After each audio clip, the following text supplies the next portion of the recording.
Mr. Holmes, you came. Oh, how kind. Though now, of course, I realize it is because of my game, not the works on display. It needn't be one or the other. Your man's disguise was easily debunked, Mr. Vogel, but I shall admit that you planted in me the seed of curiosity. Ah, terrific. I had no doubt you'd put the pieces together. Let us call it an opening gambit before the real game begins. So, this little game of yours, what's it about? An enigma to solve. A locked area in the basement with no windows found brutally vandalized. I have no clue how it was possible. And this locked area downstairs, what exactly was it? The under gallery. It's always shut, and I'm the only one with the key. Ah, so this is your private collection, not part of the gallery. Oh, no. It's an exclusive exhibition of eccentric pieces. Only a select cadre of artists, investors, and collectors are admitted. Not everyone deserves to have their eyes opened. What about this intrusion? What happened? Last night, I was about to leave the gallery when I heard a noise downstairs. I went to the basement, but I didn't see anything out of the ordinary. It was admittedly a rudimentary inspection. It is not uncommon to get rats down there, so seeing nothing of note, I left and locked up the building. When I returned this morning, alas, I discovered that part of the exhibition had been torched, and there was no sign of the intruder. The mystery being, of course, that all the doors to the gallery were locked exactly as I left them. And the door to the basement is the only entrance? Correct. Tell me you're not intrigued. Well, this matter is certainly within my wheelhouse. This intrusion troubles me. Please take a look around if you're willing. The under gallery is through the door at the end. I will see what I see.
You sure you don't like art, Sherry?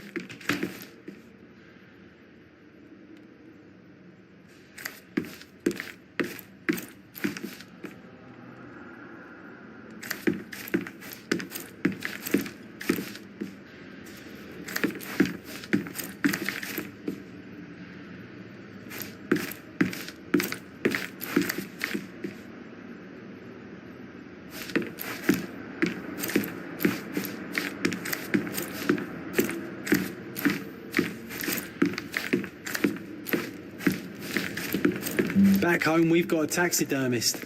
He's gonna have a heart attack when he sees what I bring him. A simplistic attempt at provocation.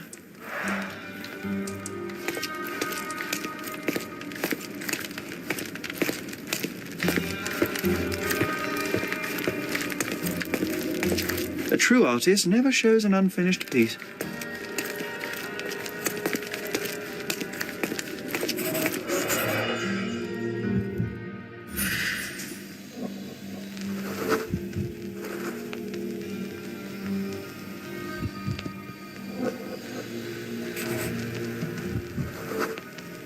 The left step's length is shorter than the right. It indicates that the walker was lame.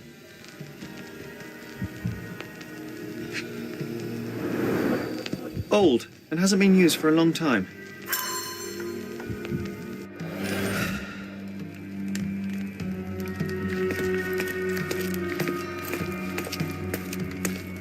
Closed with a metal bolt.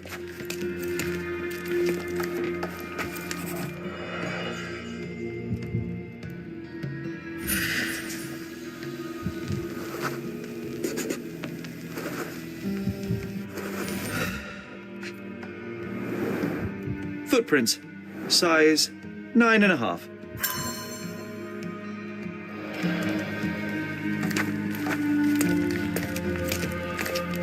A true artist never shows an unfinished piece.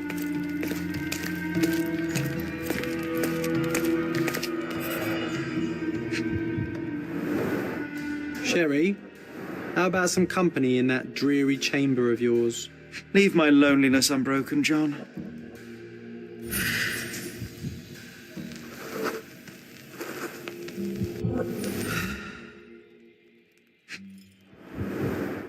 A handprint of the thing from another world. But it looks fresh, and its coal origin ruins the effect of the extra mundane.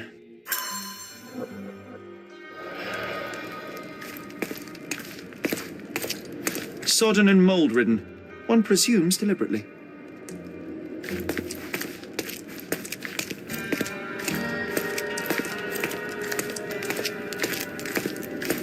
The parasites of creativity.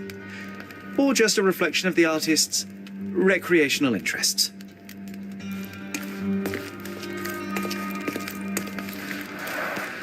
Saturn devouring his sun. Oh, grim composition. Unflinching in its ferocity, yet somehow beautiful.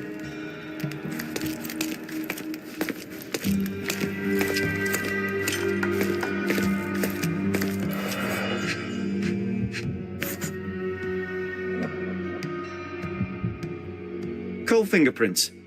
I think we're looking for a man with a coal moustache. A Maupau butt.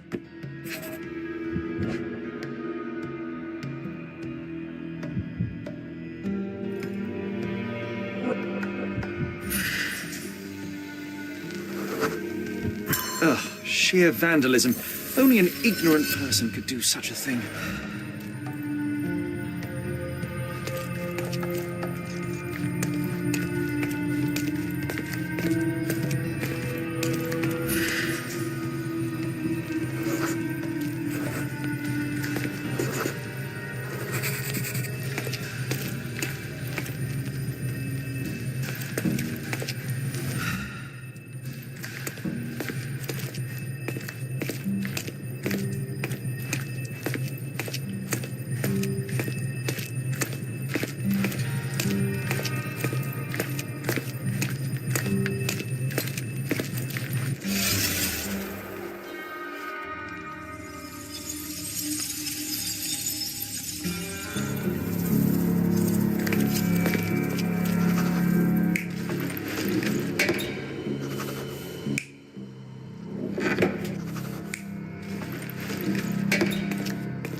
The intruder entered the basement through the coal chute.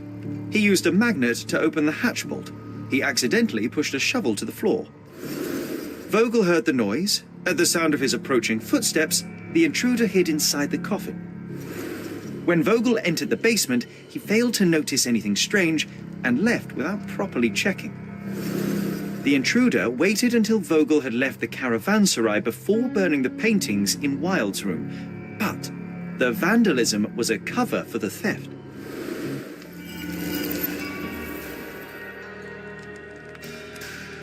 Back home, we've got a taxidermist. He's gonna have a heart attack when he sees what I bring him.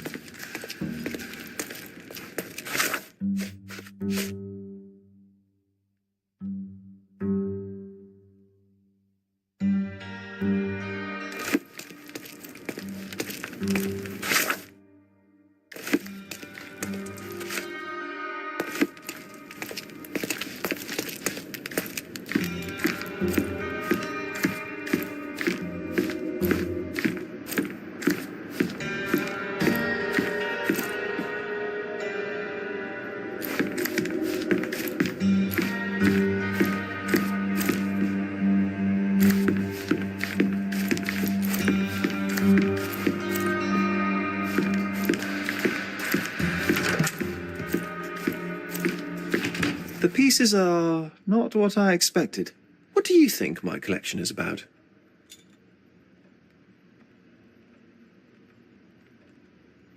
Dozens of priceless works amassed simply for the sake of it and presented without care. It's not about the art, it's about excess, yes? I don't know. Well, that's absurd. Of course you know. It's your gallery. There is no one answer, no singular truth, but many filtered through the subjective mind. That forgetting, embellishing, lying machine.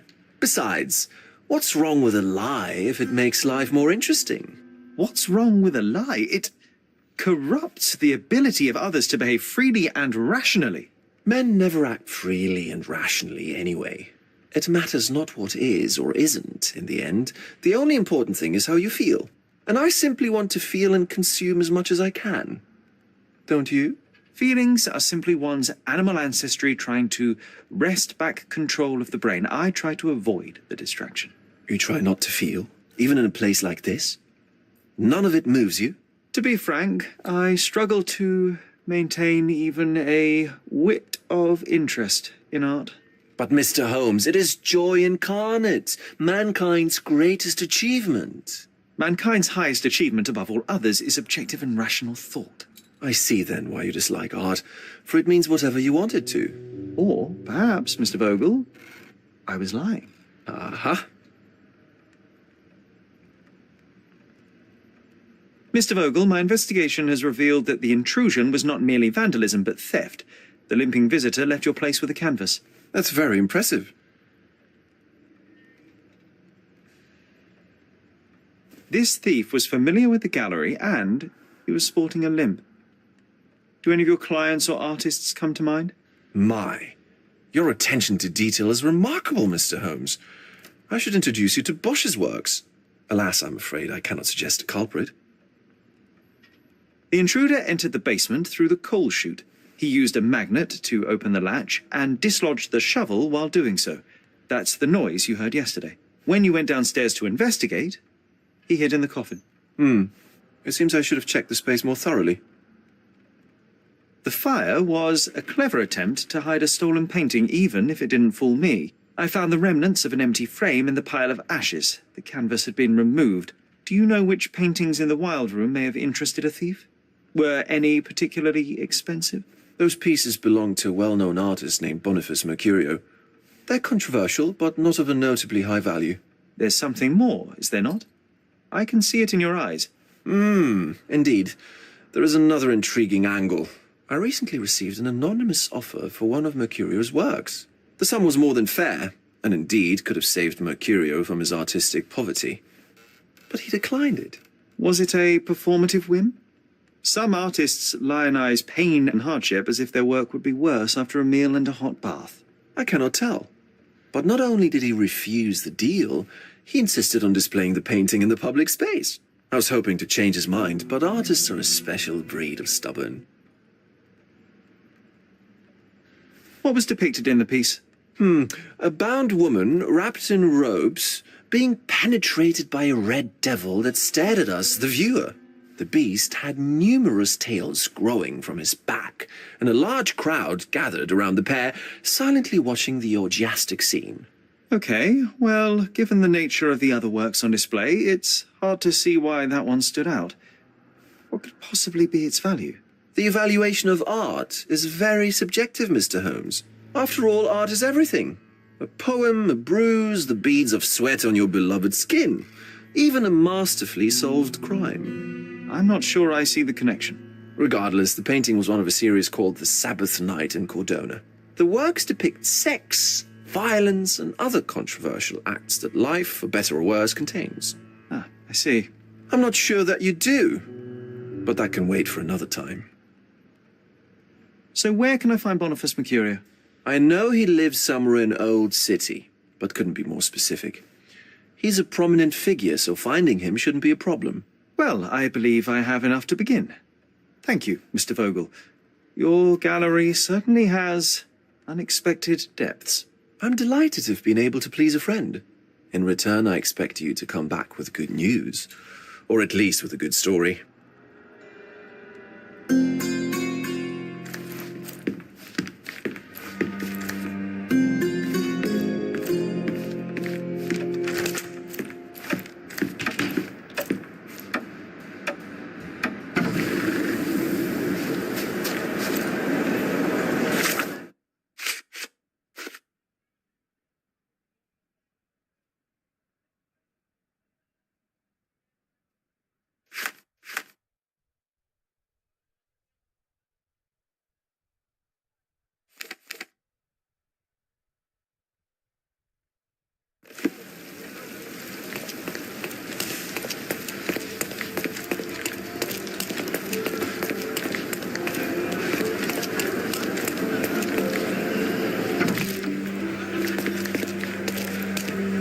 Have you found anything helpful?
wish to be alone.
Excuse me, young man. Where do you think you're going? Greetings, ma'am. I'm looking for the... I don't care who you're looking for. You shall not pass. No visitors allowed. I wish to buy a painting from Mr. Boniface Mercurio. Is he at home? Dearie, tell me, because old age has made me blind. Did someone write Information Bureau on my forehead? Because I'm not here to answer your questions. Entry is for residents only. If you aren't a resident, please leave, or I shall report you to the police.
Come, come.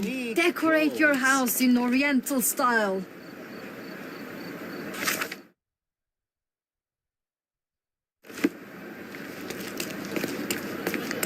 Let's pick something that suits you.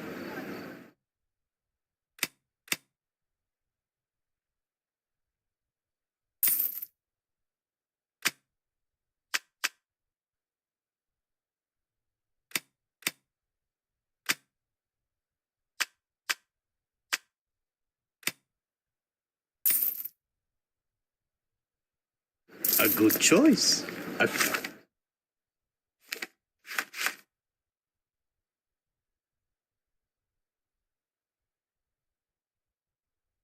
Good choice indeed.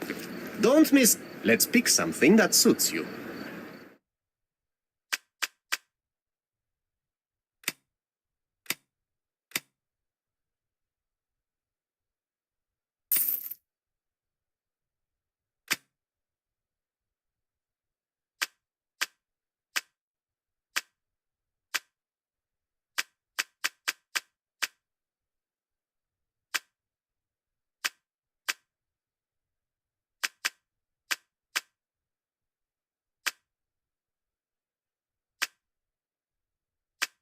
A good choice. Oriental rugs at a good price.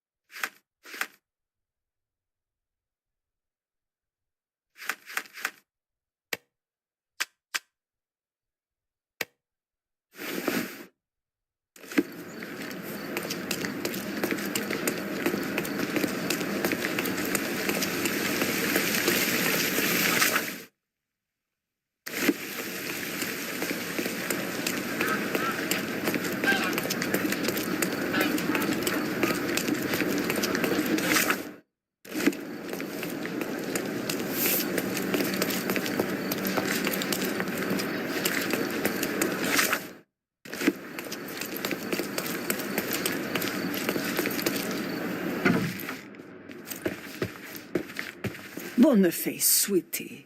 Is that you?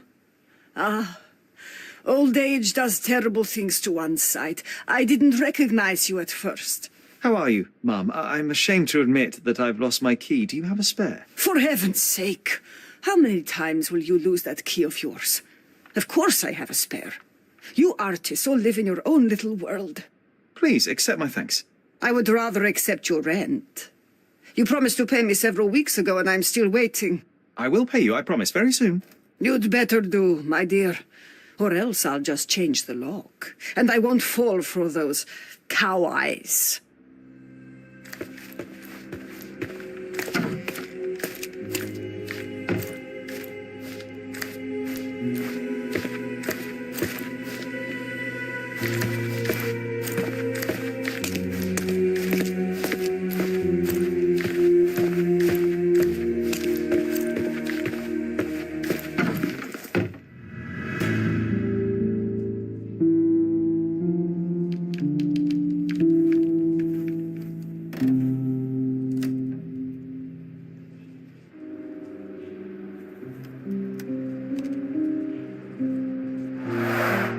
The blood has dried. I've heard of this style of painting. It is called expressionism.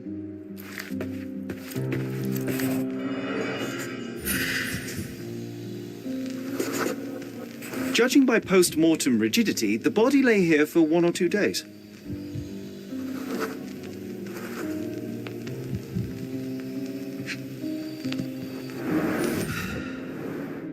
The wound is precise. It was inflicted by a razor or a knife.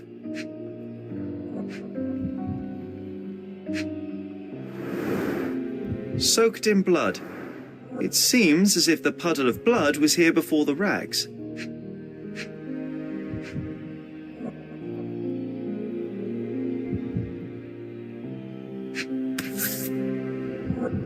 A normal kitchen knife. Could be the murder weapon.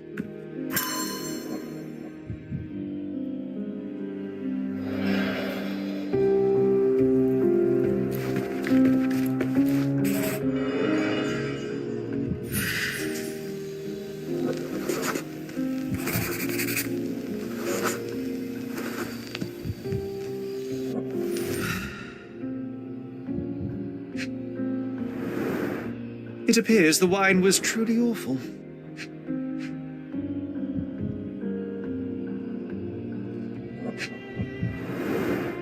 Despite the overall tendency towards mess, you cannot sit with the drawer pulled out like this. Someone left it after searching. I wonder where he got that fancy camera.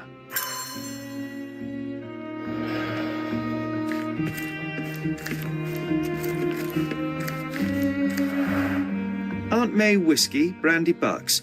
Quite a collection he had here.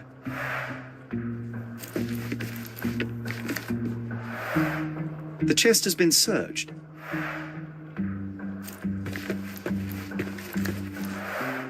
Red skin, tails on the back, reminds me of Verda's description of the stolen painting.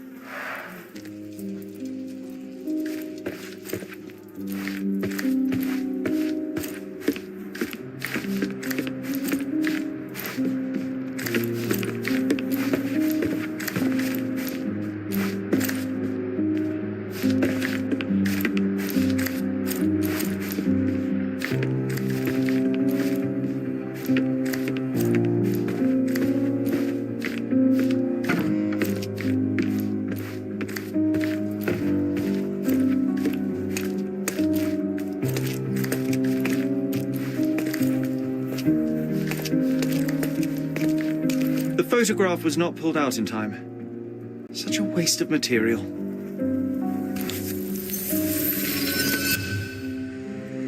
Look at this, John. Isn't it our stolen demon?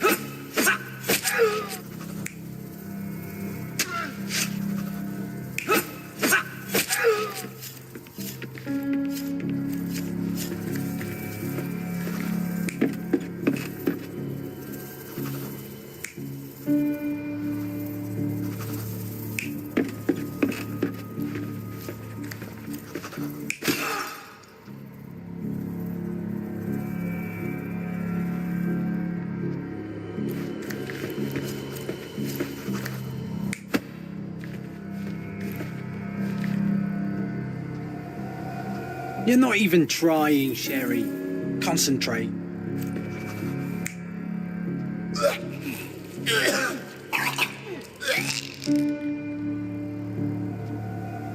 Mercurio was developing photographs when the intruder snuck in.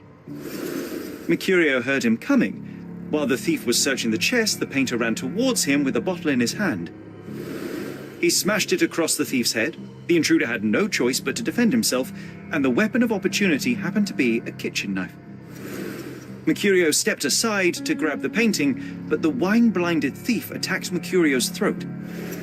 When the thief came to his senses, he saw Mercurio bleeding on the floor. He grabbed the rags and tried to bandage him, but it was too late.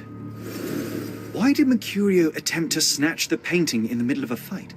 To strike the intruder? Not with his painting, it was too important to him.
It's time for some chemical magic, John.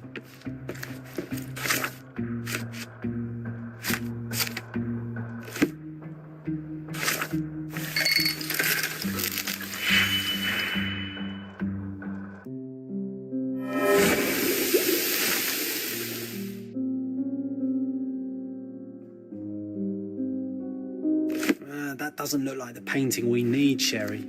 As expected, but that doesn't mean it won't tell us anything. Let's put it on the easel where it belongs. I guess this is his most ordinary painting. Spot the two differences, John?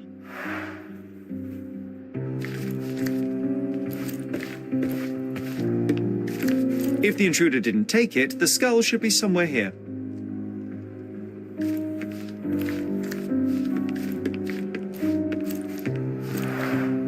I guess this is his most ordinary painting. Spot the two differences, John?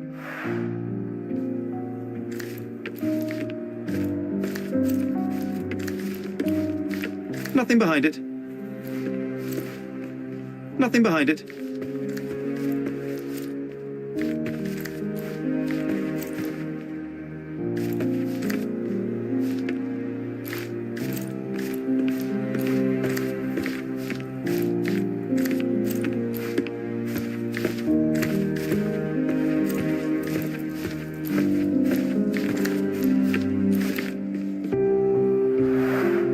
Aunt May whiskey, brandy bucks. Quite a collection he had here.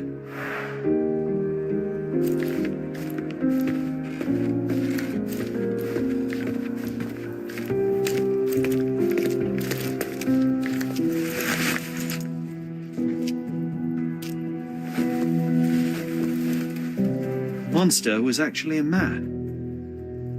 Poor girl. John, you ought to be thrilled. We are now hunting the devil himself. What were you saying, Sherry? I was too busy sketching the scene, you know, crimes and such like, daily routine. Did you find something? A photograph. It depicts a man in a red suit with tails sprouting from his back and multiple people in masks watching the scene. It all adds up. But the act of love, it wasn't given willingly, John. It was a violation. And the girl, she was with child. Give that to me now. Did you recognize someone? No. Although the victim is not from Cordona, she is African. Look at the ritual scars on her face. Get that image out of your brain. You have to continue the investigation. I must speak to the landlady. Perhaps she saw or heard something. Sherry, you cannot tell her the truth about Mercurio. It will hurt her. John, that's illogical. Sooner or later, she will come here and discover a corpse, and I still need to talk to her. Just avoid mentioning corpse, all right? Stick to the character, tell her to call the police. I'll take that into account. And wait here. I've redrawn the people in the photograph. Now you can proceed with your investigation without those horrific details.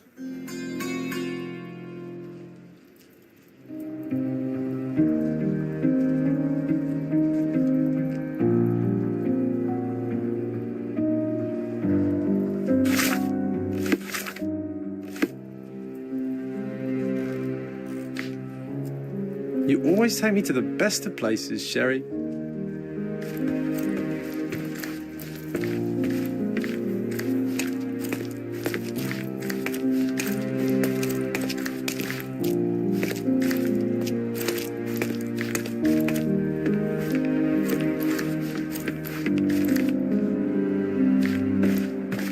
Nothing behind it.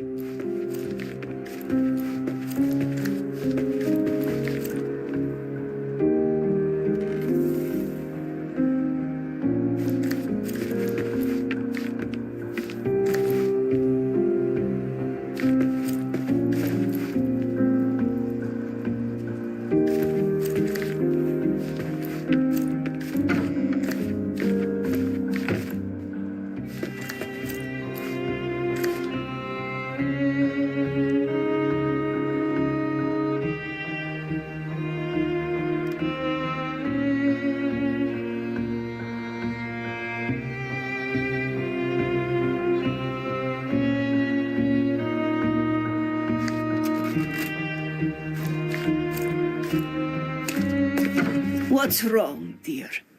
You look like you've seen a ghost. Mr. Mercurio is dead. Oh, is this some kind of joke, Boniface? What do you mean you're dead? I mean that Boniface won't ever pay his rent again. Oh, my dear. If you need to delay your payment for another week, that is all right. There is no need for these games. But this is the last time you hear me. It's not about payment, Mum. If you open Mercurio's flat, you can see the dead body for yourself. Dearie, you will not trick me into entering your flat again, do you hear? I am not Mercurio. I am investigating the theft of one of his paintings, and I chose to deceive you by disguising myself as Mercurio to get inside his flat. Very well, I'll play along. You're not Mercurio. Mercurio has died, metaphorically, or not. What else do you want? Mom, you're very difficult. All right, let's return to the point. Can you tell me if anyone else has recently entered the flat? Oh, you're talking about that limping man. I'm sorry I let him in. I was scared. And I thought maybe he would motivate you to find money so that you would pay your rent. No offense, dear. Can you describe him? Oh, so you weren't at home. I was so certain you didn't leave your flat that day. He was of average height, had a limp and a tattoo on his neck, and he was smoking Malpal cigarettes. My husband used to smoke those. They have a horrible smell I can recognize from a mile away. Can I ask a favor? Of course, dearie. Please call the police and ask them to enter the flat. And don't look inside until they come up. What? What trouble have you stepped in this time? It really doesn't matter. Thank you, Mum.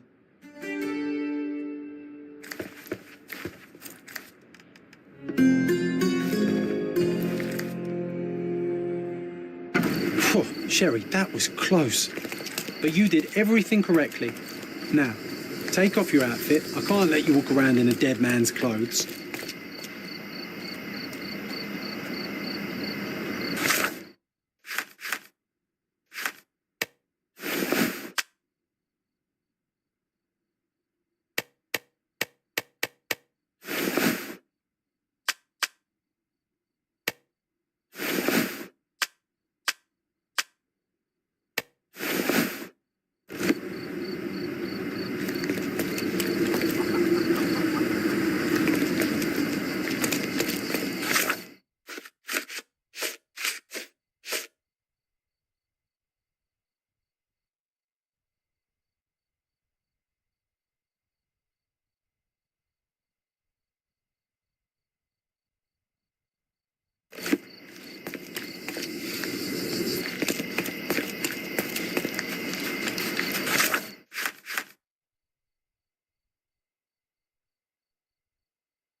Is this familiar to you? I can't help you, friend.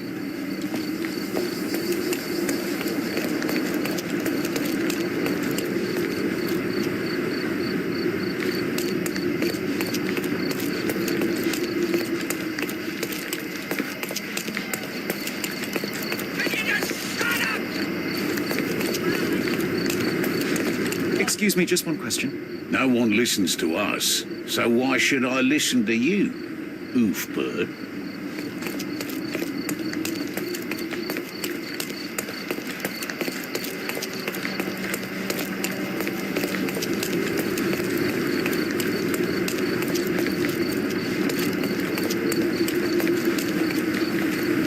Can I ask you a question? The streets won't share their secrets with those who hide in fancy houses. Could you help me? Sorry, but I've never heard of it. Oh, I am bored. Call me when you find the answer.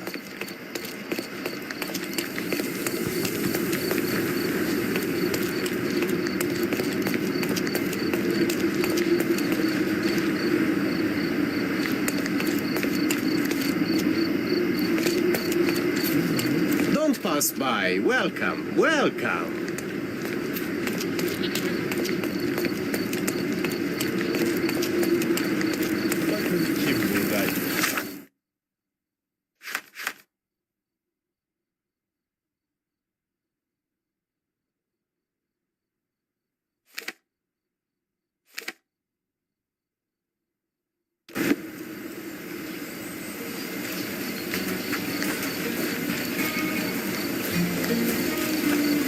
Can you satisfy my curiosity?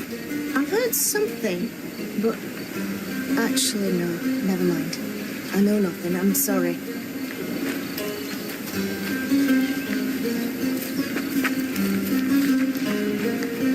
Is this familiar to you? I'm not falling for your fancy look, sir.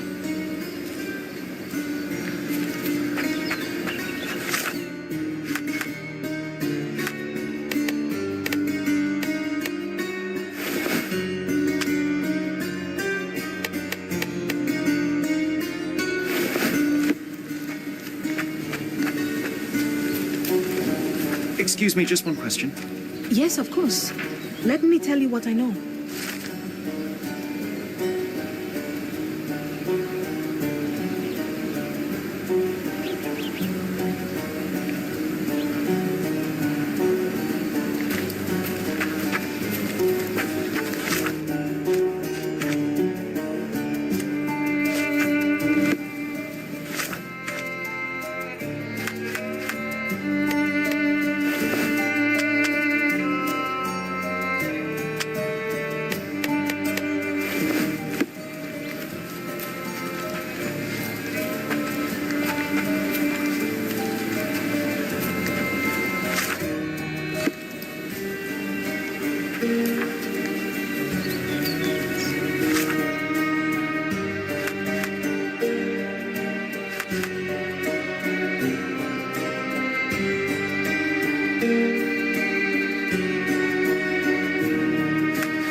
Beasts!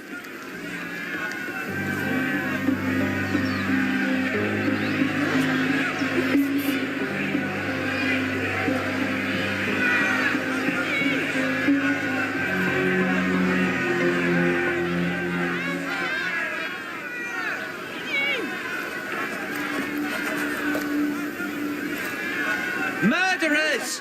He's completely livid. First they come to our land, then they murder our people. Drop them all into the sea! Sir, this place is off limits to the public.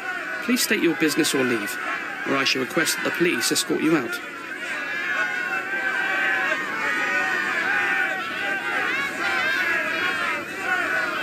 My name is Sherlock Holmes. I'm from City Hall. They sent me to oversee the situation. No, you're not.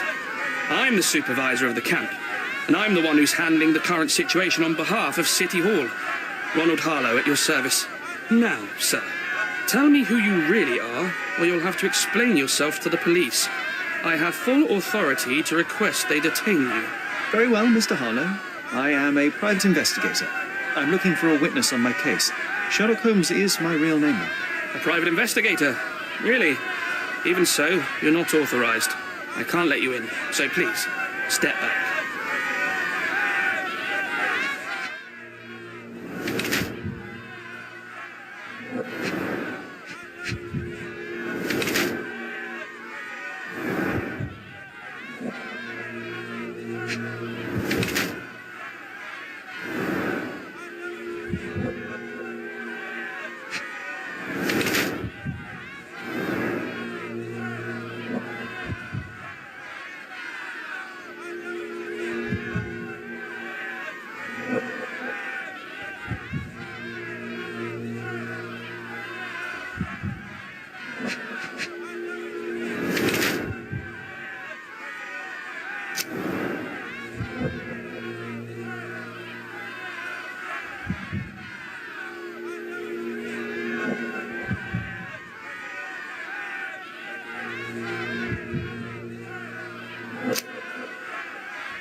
The people in the crowd are shouting about a murder in the camp. Are you trying to hide it? It's mere assumption. I assure you that the situation is under the police's control. If it was under control, if there was no dead body, you wouldn't be as nervous as you are. You would be sitting in your cosy dark corner of the City Hall room doing nothing as usual. Yet, you're here, trying to deal with a series of problems you never asked for. These insults are inappropriate. You don't know what I'm doing for this camp. Even though the rest of City Hall doesn't give a bloody squat about the refugees, maybe I didn't want to be assigned to this camp. But I'm trying to do my best for these people. If not for my work, they might not have any shelter or food even. I apologize, Mr. Harlow. Perhaps I was prejudiced towards you, but in any case, I'm sure that you would still want this to be over as quickly as possible. The current reality is that neither you nor the police are managing things well here.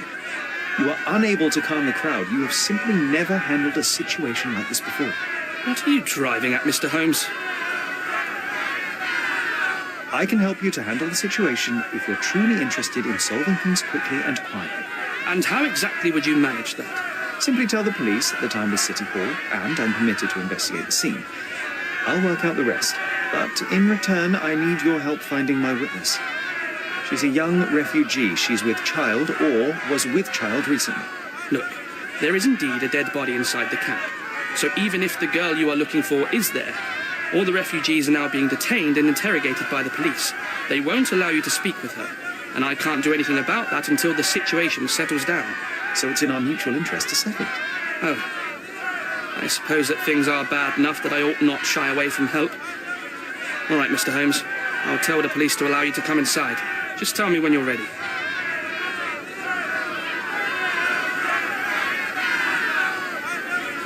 Mr. Harlow, how did the refugees end up here exactly? Oh, so you're not from around here yourself?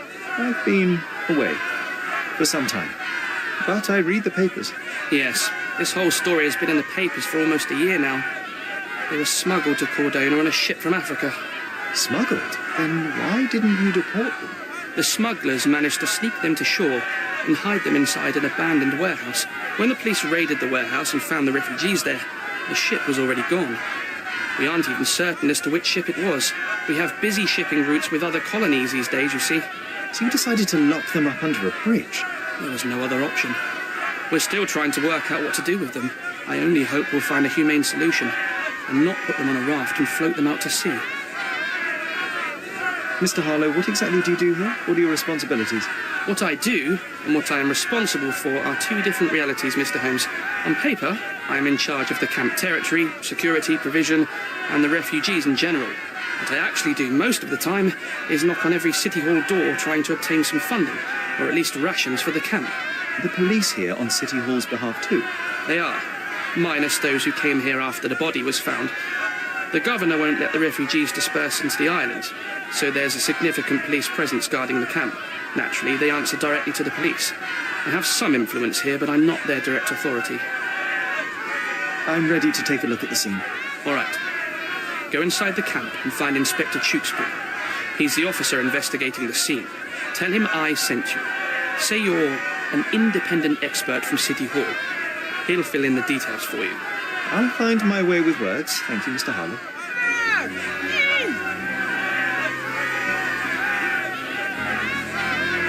Murder! Beasts!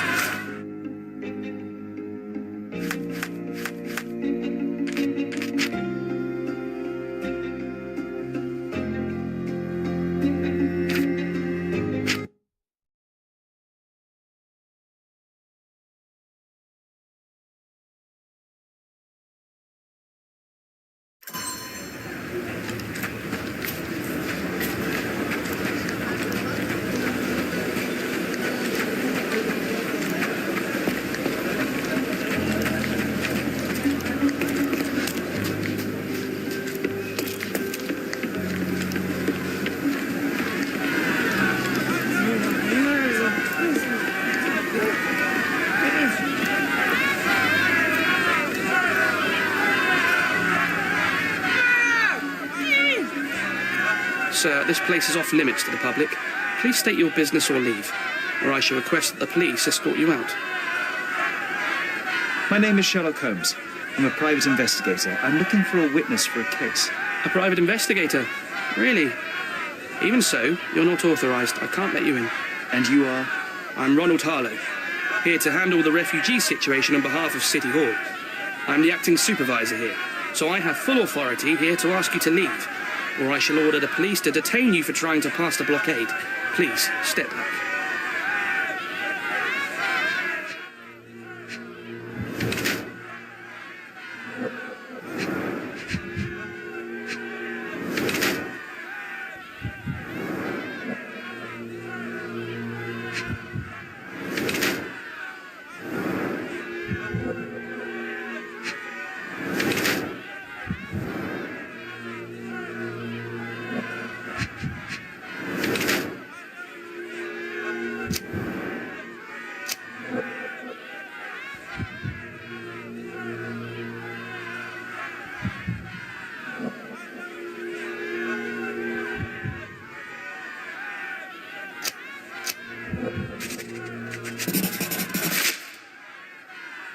What about the murder that this crowd keeps shouting about? It's mere assumption. I assure you that the situation is under the police's control. I know you want to deal with this in the right way. You are obviously a professional and a responsible person, but you clearly have never handled a situation like this before. I am handling it, Mr. Holmes. Don't question my capability here. And tell me how you do it. You can't even calm this gathered crowd, and as for the police, they're not quite managing it either, are they? You consider yourself a problem solver, but until today, you've been solving problems sitting at your desk in a dark corner of a city hall room. Here, you need a more practical approach. What are you driving at, Mr. Holmes? I can help you to handle the situation if you're truly interested in solving things quickly and quietly. And how exactly would you manage that? Simply tell the police that the time is City Hall, and I'm permitted to investigate the scene. I'll work out the rest, but in return, I need your help finding my witness. She's a young refugee. She's with child, or was with child recently. Look, there is indeed a dead body inside the camp. So even if the girl you are looking for is there, all the refugees are now being detained and interrogated by the police. They won't allow you to speak with her, and I can't do anything about that until the situation settles down. So it's in our mutual interest to settle it. Oh. I suppose that things are bad enough that I ought not shy away from help. All right, Mr. Holmes. I'll tell the police to allow you to come inside. Just tell me when you're ready. Mr. Harlow, how did the refugees end up here exactly? Oh, so you're not from around here yourself? I've been away for some time, but I read the papers. Yes, this whole story has been in the papers for almost a year now. They were smuggled to Cordona on a ship from Africa. Smuggled? Then why didn't you deport them? The smugglers managed to sneak them to shore and hide them inside an abandoned warehouse. When the police raided the warehouse and found the refugees there, the ship was already gone. We aren't even certain as to which ship it was. We have busy shipping routes with other colonies these days, you see. So you decided to lock them up under a bridge? There was no other option. We're still trying to work out what to do with them. I only hope we'll find a humane solution and not put them on a raft and float them out to sea. Mr. Harlow, what exactly do you do here? What are your responsibilities? What I do and what I am responsible for are two different realities, Mr. Holmes. On paper, I am in charge of the camp territory, security, provision, and the refugees in general. What I actually do most of the time is knock on every City Hall door trying to obtain some funding, or at least rations for the camp. The police here on City Hall's behalf too? They are, minus those who came here after the body was found. The governor won't let the refugees disperse into the island, so there's a significant police presence guarding the camp. Naturally, they answer directly to the police. I have some influence here, but I'm not their direct authority. I'm ready to take a look at the scene. All right. Go inside the camp and find Inspector Tewkesbury. He's the officer investigating the scene. Tell him I sent you. Say you're an independent expert from City Hall. He'll fill in the details for you. I'll find my way with words. Thank you, Mr. Harlow. Murder! Beasts!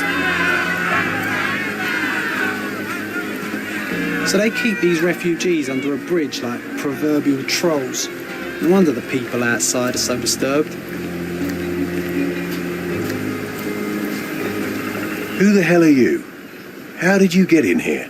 Mr. Ronald Harlow let me in, sir. I'm Sherlock Holmes, a surveyor of refugee affairs with City Hall. You're Inspector Tewkesbury, I presume? A surveyor. What does that even mean? In short, I've been sent to conduct an extensive report on the incident for the Colonial Office and to assess all the damage inflicted on state property.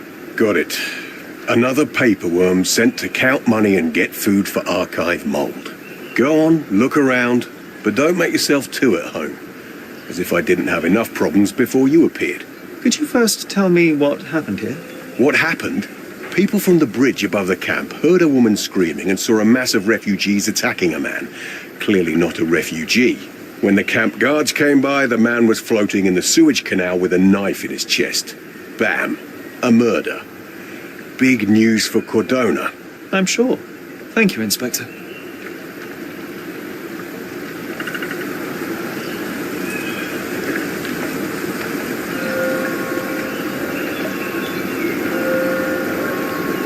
Did you learn anything about the dead man? The fellow looks like a thug. I've had dozens like him fished out of the sea over the past 20 years.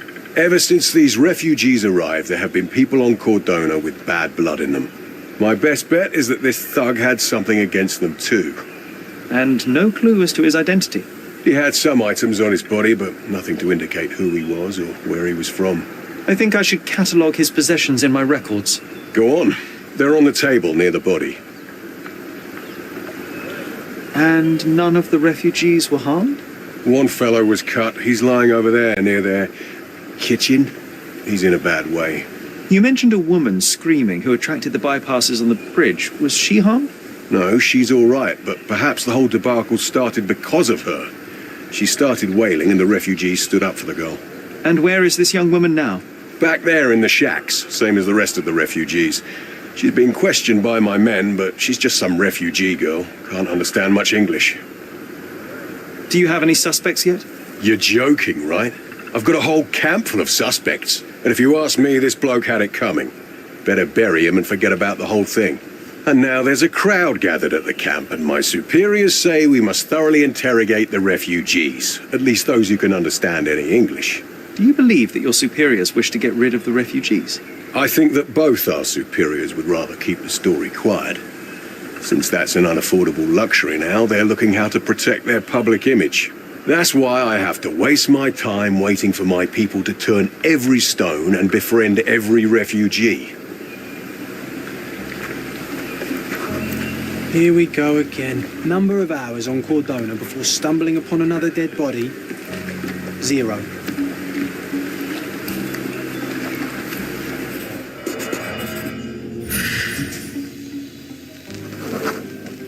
A furrow in the ground. A blood trail leading to or from the canal.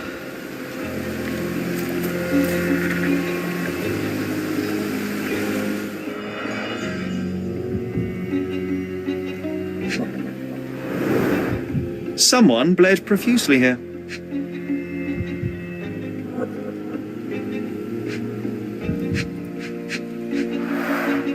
A fresh crack, as if the crate was hit recently.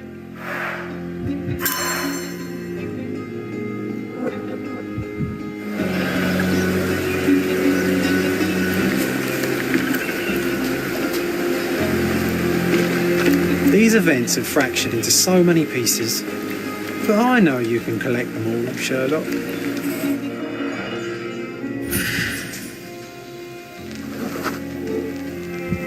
Police boots. Always happy to trample evidence. A man's footprint.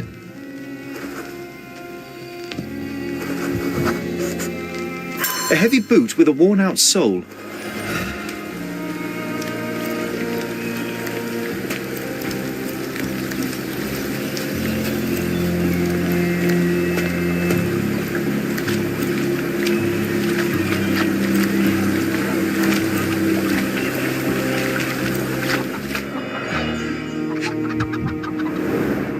The blood sprayed off the blade after the strike.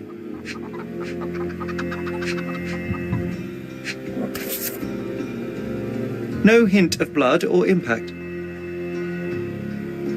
It might have been used as an improvised weapon.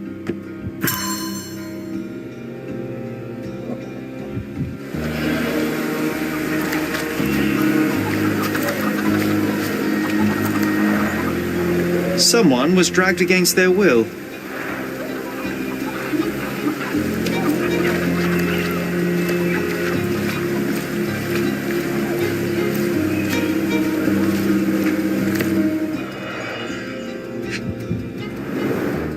The cut is deep, potentially serious if not treated immediately.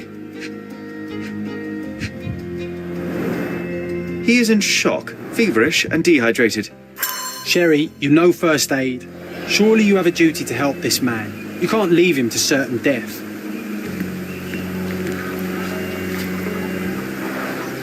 Oh, carnelian agate beads, a traditional African adornment.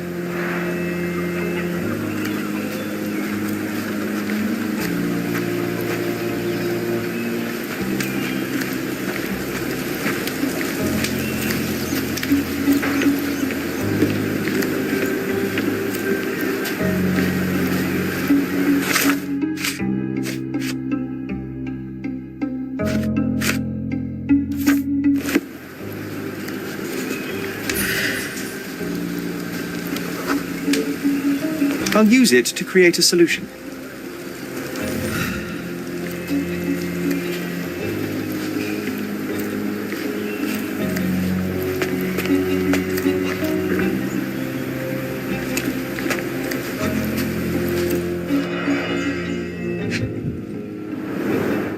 £1,000. A fair sum, especially considering British currency isn't very common in Cordona. Malpal, soaked with salt water. A simple leather sheath. Perfect for a dirk.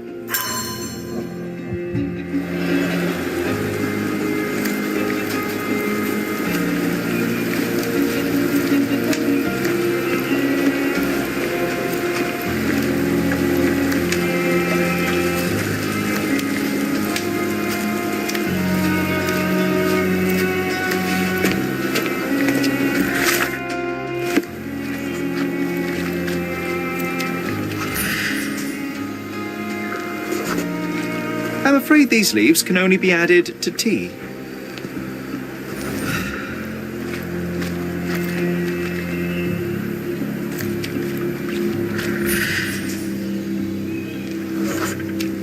I can use this to stop the infection from spreading.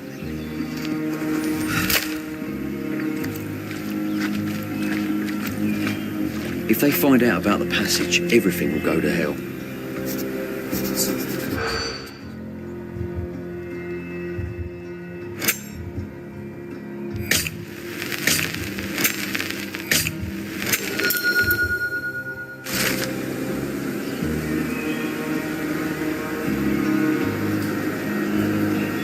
Nobody will know anything if you keep your bloody mouth shut. The coppers smell fishy here, Sherry. Sherry, just look at this. Living quarters in a sewer. What kind of a genius bureaucrat came up with this idea? Just washed. Better than nothing to bandage the wound.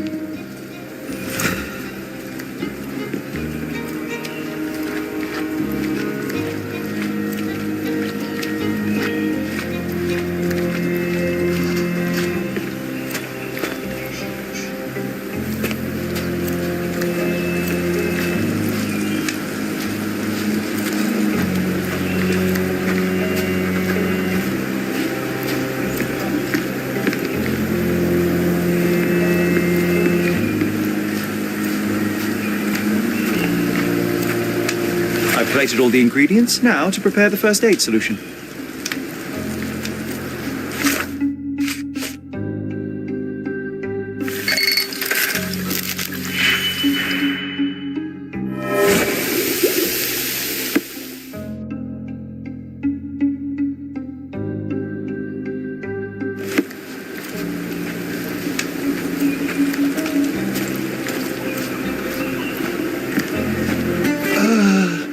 Thank you.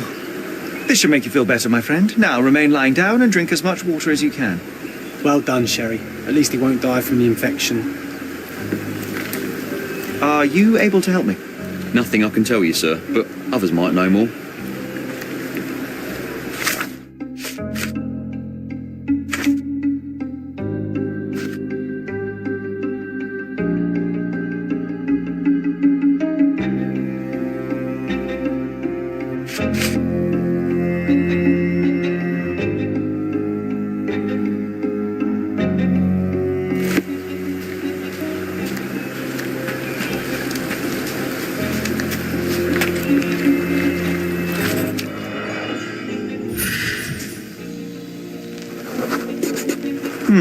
Coal dust under the nails.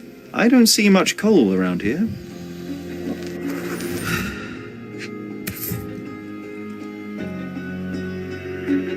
A steel dirk, sharp. A common accessory among sailors and soldiers. An interesting tattoo. Does it mean something?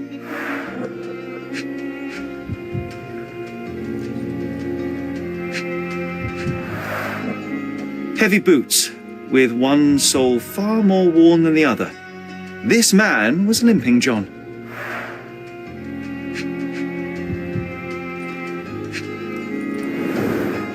I'd say the blade penetrated upward, however the wound is too messy to be certain. A violent death. This man, limping. Coal dust. I think we're onto something here, John.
Could you help me? Nothing I can tell you, sir, but others might know more.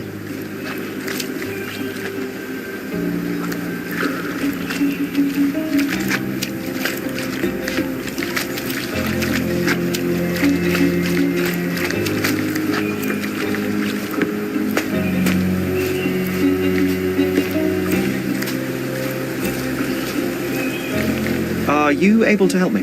Nothing I can tell you, sir, but others might know more.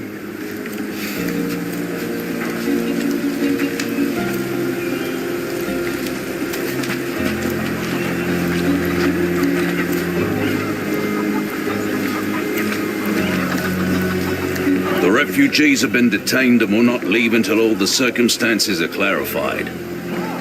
Back off.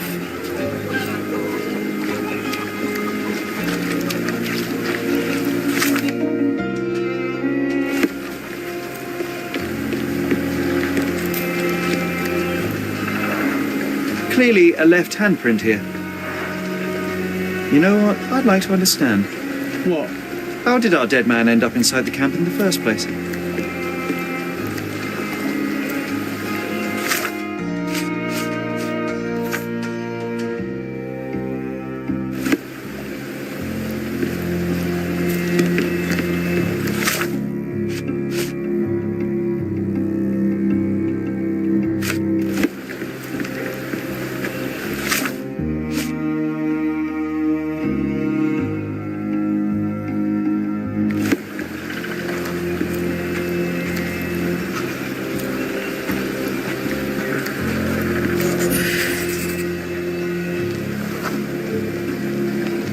No, it's too short for these walls or cliffs.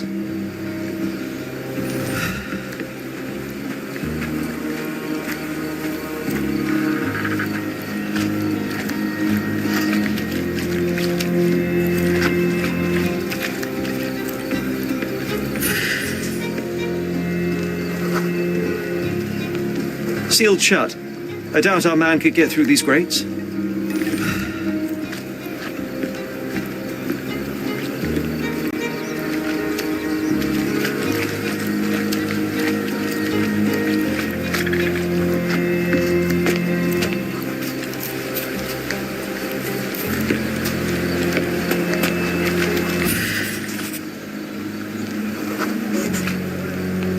It's unlikely anyone could get in or out of the camp by water without alerting the police guards.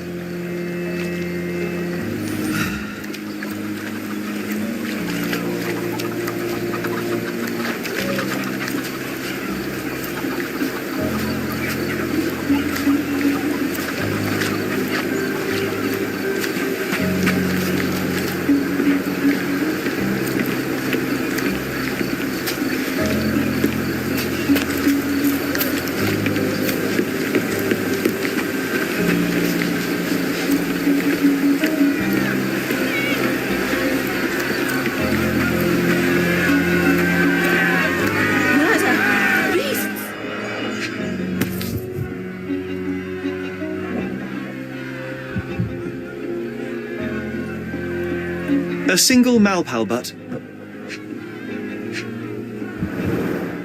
Roadman cigarettes. A brand highly regarded by law enforcement officers. So there wasn't any sophisticated infiltration plan. The good old police just let the man into the camp. Now we have everything we need to get the full picture of what happened at the camp.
So, we have a thug who came to take a refugee woman with him. She resisted, but he dragged her by force. One of the refugees stood in his way, armed with a stick, yet he could do nothing against a cutthroat with a blade. The man didn't anticipate that the other refugees would intervene and stand against him. In the confusion, the woman managed to break free. The thug took fright and fled. He was stopped by the falling crates. He stumbled and fell, piercing his chest with his own blade. However, the wound didn't cause instant death. He managed to stand, but still bleeding, he lost his balance on the bridge and fell. Before all of this, the man had freely entered the camp through the main entrance. The police admitted him after they had a short smoke together. You live by the sword, you die by the sword. In our man's case, it's the same sword.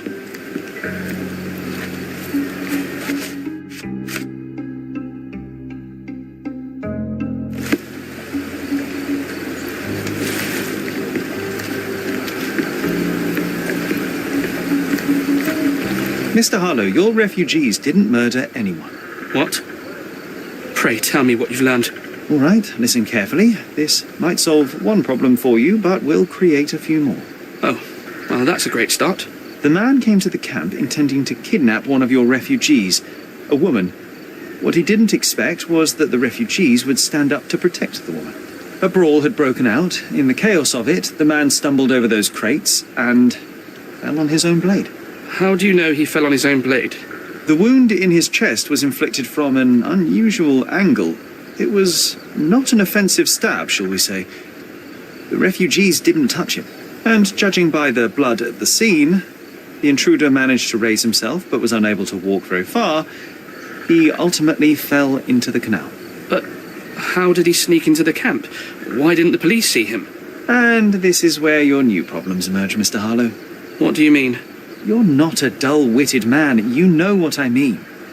There is no feasible way to get into the camp without the police guards knowing of it. The pile of mess I had to sort out has just become bigger, but somehow that doesn't surprise me. Anyway, I thank you for your help, Mr. Holmes. I'll take it from here. Meanwhile, I'll make sure the police aren't detaining the refugees any longer. You can go back in and look for your witness. You think one small clock can make any difference in this place? Who knows, John? Just one ill-fitting cog could make the whole machine crumble.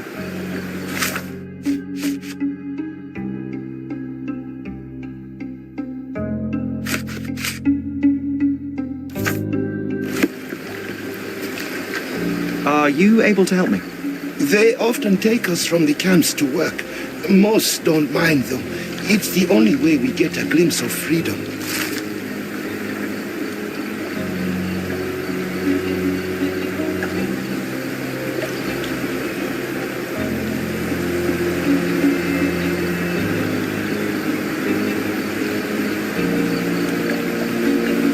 Was that depravity in the photograph one of the workplaces the refugees are taken to?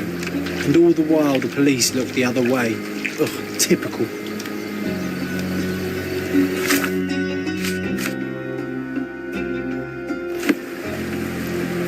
Can you satisfy my curiosity? Sorry. We don't see much here.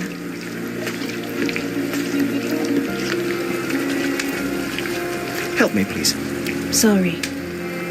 We don't see much here. This isn't working. You might need a different tack.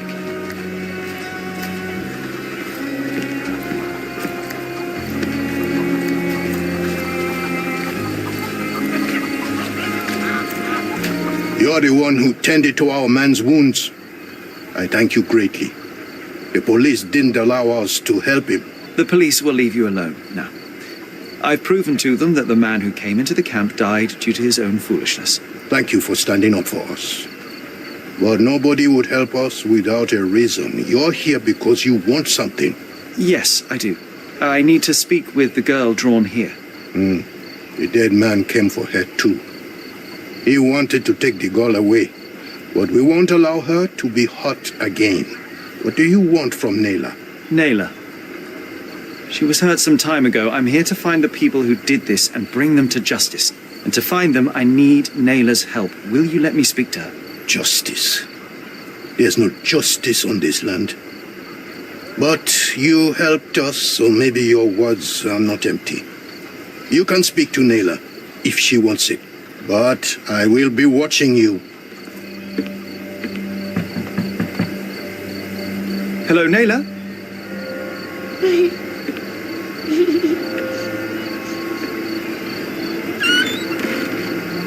My name is Sherlock. I know someone hurt you. I am here to help. I'm trying to find the people involved and bring them to justice. Please. There is a photograph, and I'm sorry, it is terrible, but I simply must ask. Where did this happen? What can you tell me about these people? Christ, Sherlock. Naylor, I'm sorry. I'm not very good at this. You come here for me, but you are rude and cruel and condescending.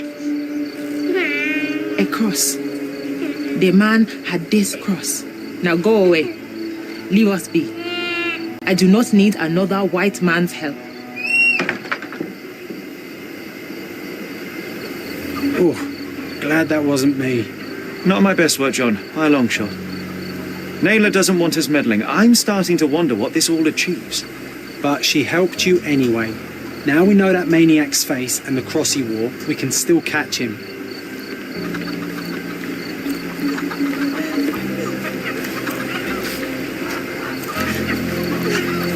At least some of your kind have a hat.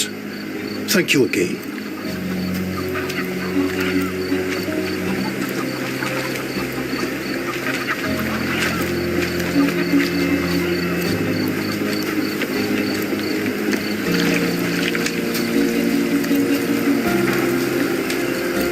Do you know anything about this? Sorry, we don't see much here.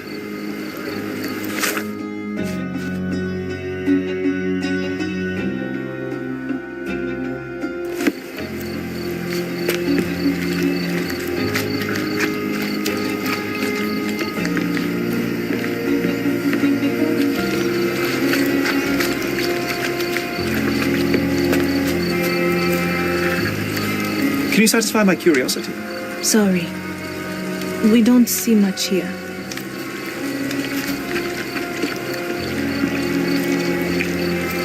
May I ask you something? Sorry, we don't see much here. You obviously haven't thought this all through.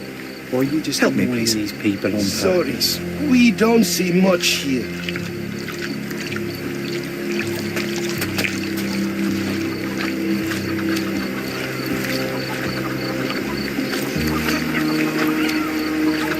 At least some of your kind have a hat. Thank you again.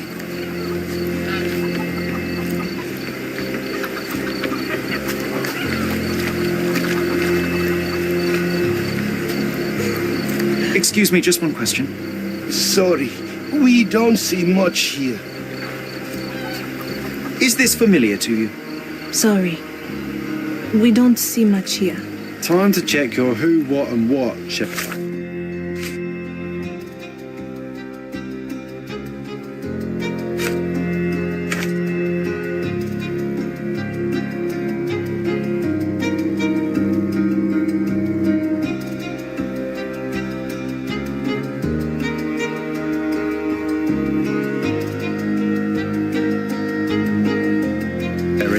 Who are you asking? About what and dressed as what?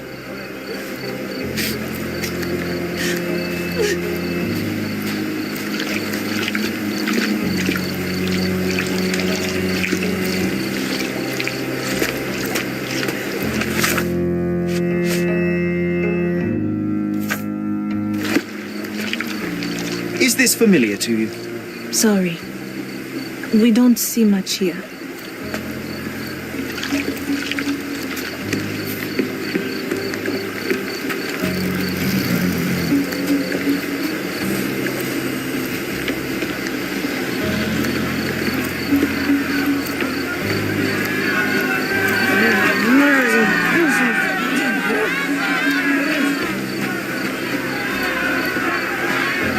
Who isn't allowed to visit the crime scene these days?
you know anything about this? Sorry. We don't see much here. Help me, please. Sorry, we don't see much here. Oh, I am bored. Call me when you find the answer.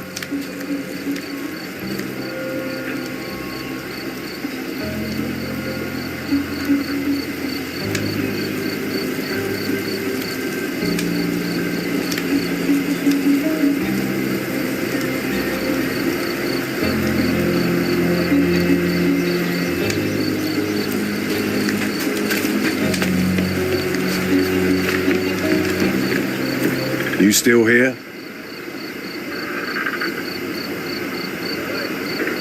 The intruder has a most peculiar tattoo on his neck, 2 lines and a point. Do you know anything about it? You really want to know, kid?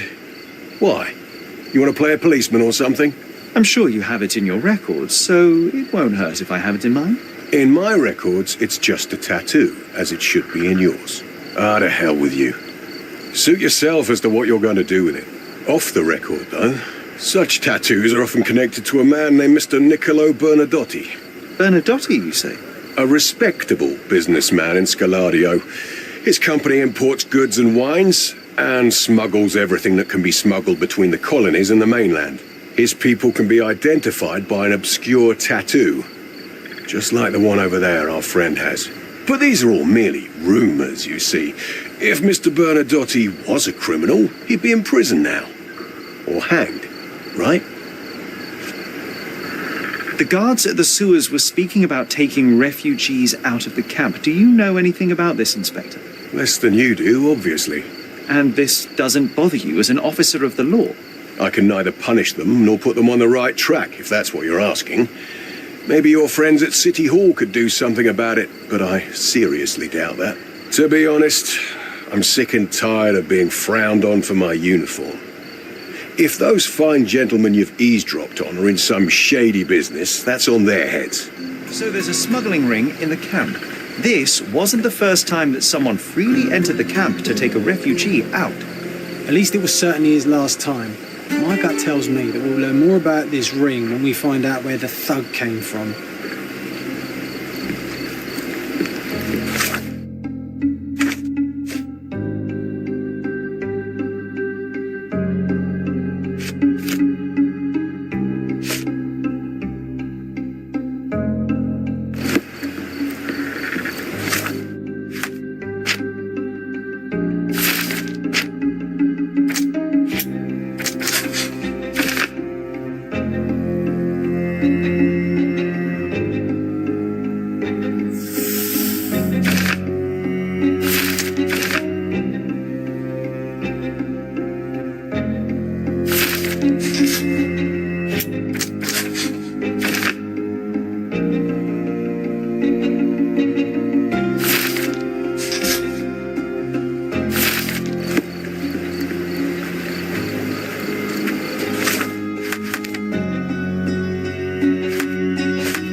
Have you found anything helpful?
What a lovely man this Bernadotte is, eh, Sherry?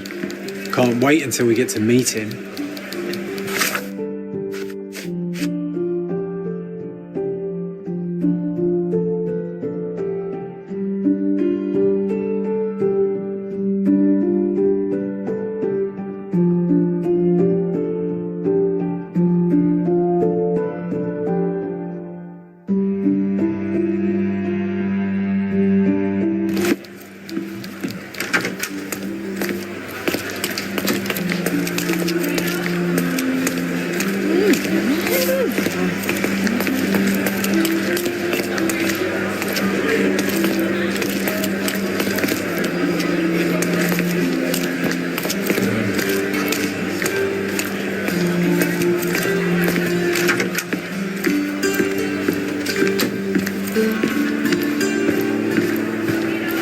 If you're here on matters of signing up for military service, come back tomorrow. Our department needs to straighten out some business.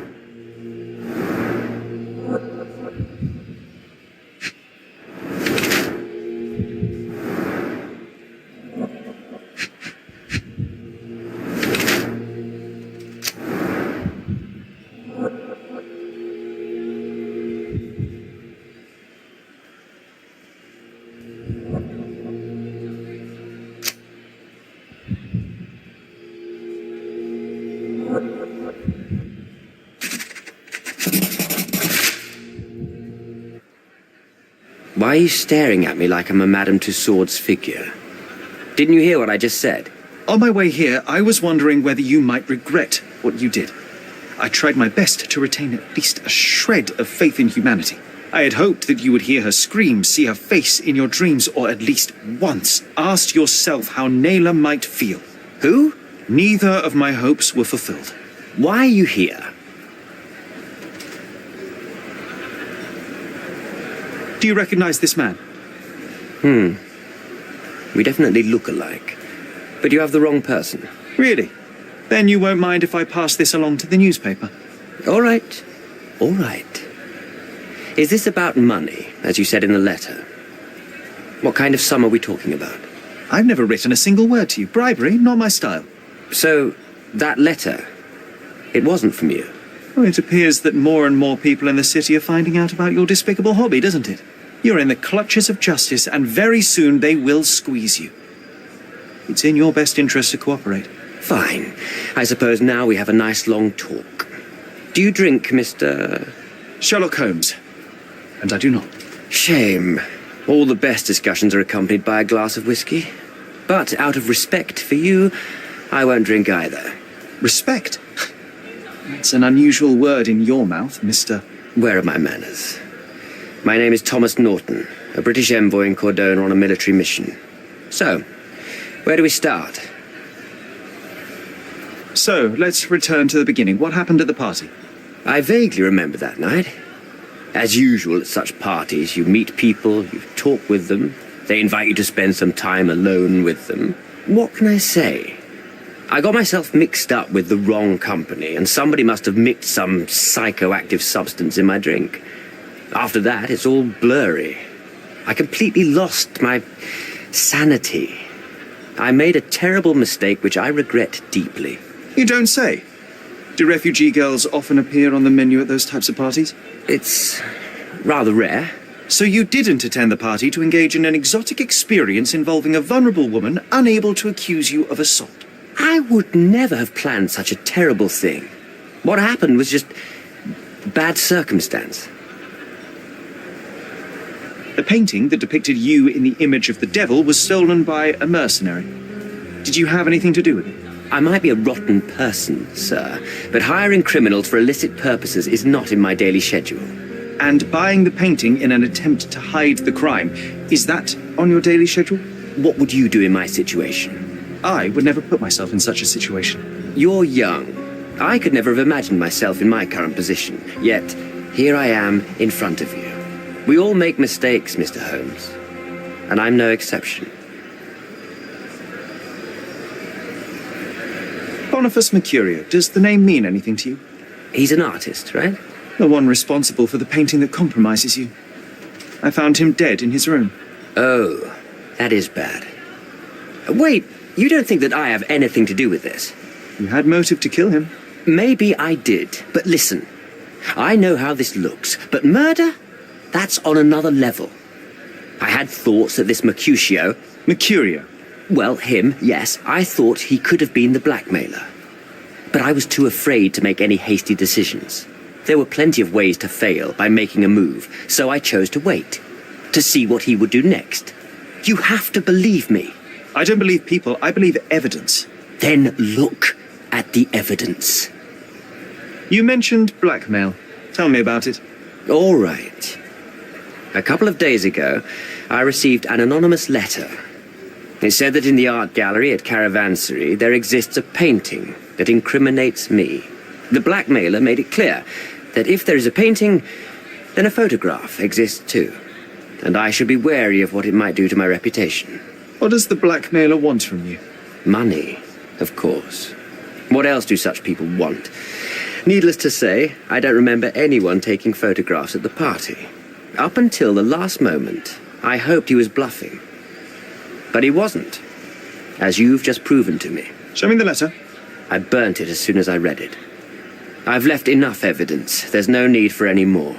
Mr. Holmes, I've built my entire career on hard work and uncompromising dedication to the Crown. I made a mistake, but I'm not a villain from some cheap adventure fiction. By putting me behind bars, you will benefit precisely no one. Rotting in prison is the least you deserve, but I have a better idea. You will make amends and help the ones you hurt.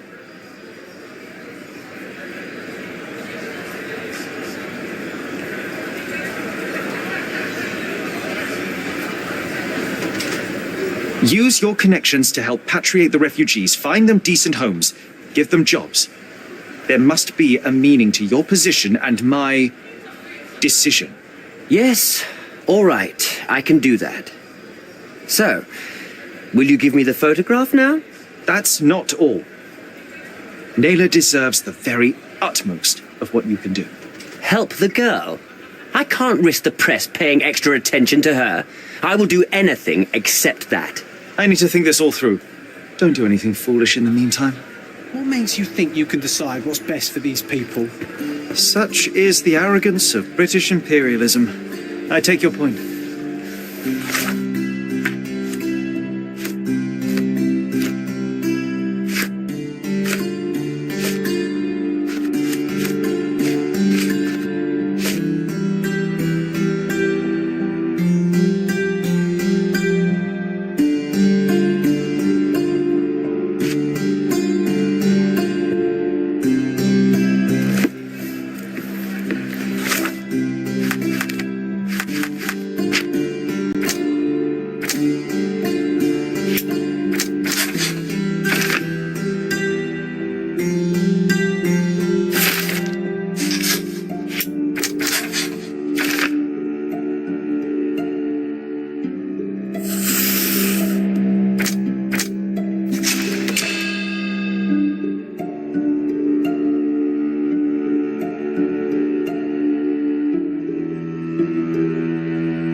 It seems they're not expecting guests.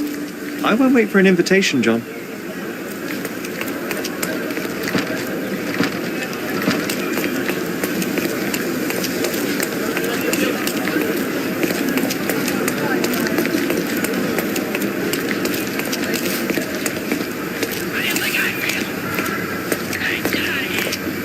This earthenware came a long way from the Staffordshire potteries.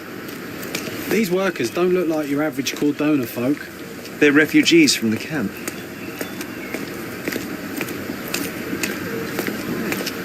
Shipped from Cape Town. The wine route from colony to colonies. That's our way in, Sherry.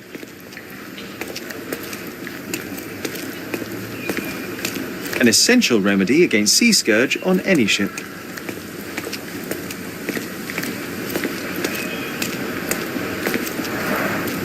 Porcelain friend for every child. Bernadotte doesn't miss an opportunity to occupy every niche in the market.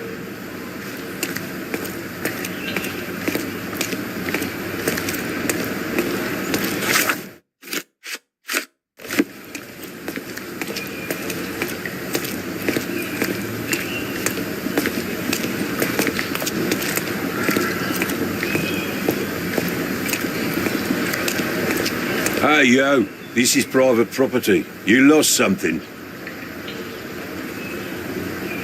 I'm here to discuss business with Mr. Bernadotte. I tried the front door, but... Mr. Bernadotte isn't seeing anyone. You have 3 seconds to walk away or you'll never walk again. Capito? It's in Mr. Bernadotte's best interest to... 1. Well, this has been miserable. Sherlock, think. We know what the fellows from the gang look like. You can easily blend in.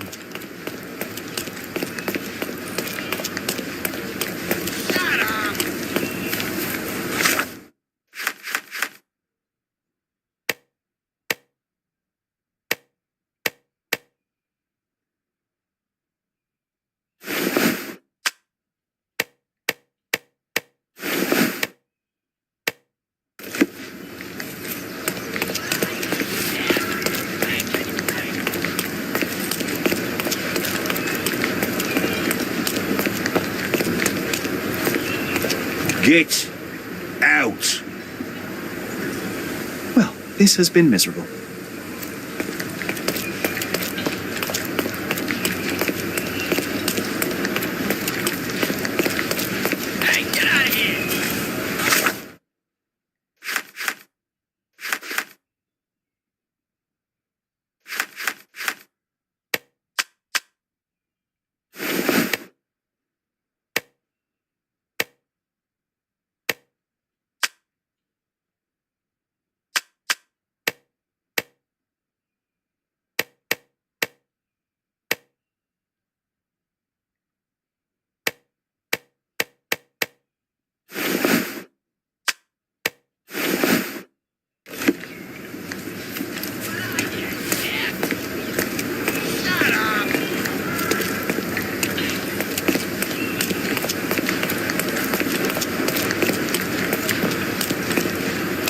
Get out.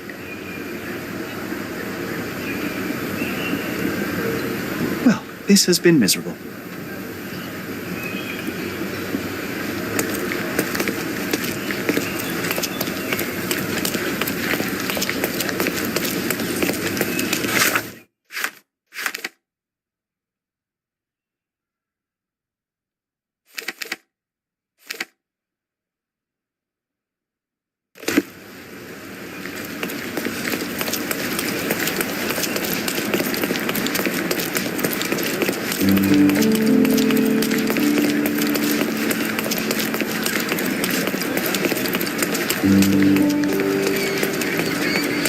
Tired of your garden view? Visit my shop and refresh it.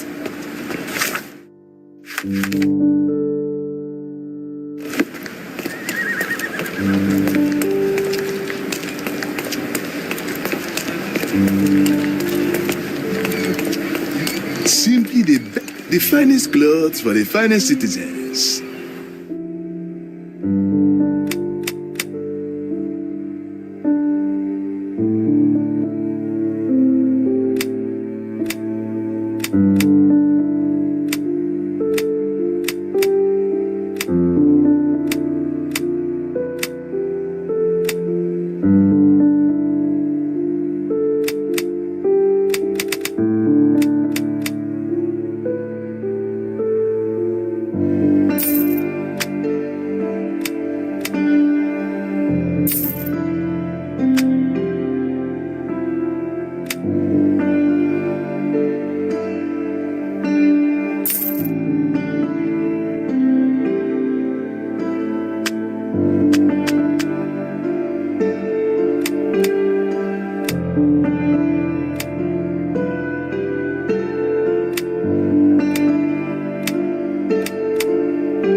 A perfect choice.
Come, take a look at the finest clothes for the finest citizens.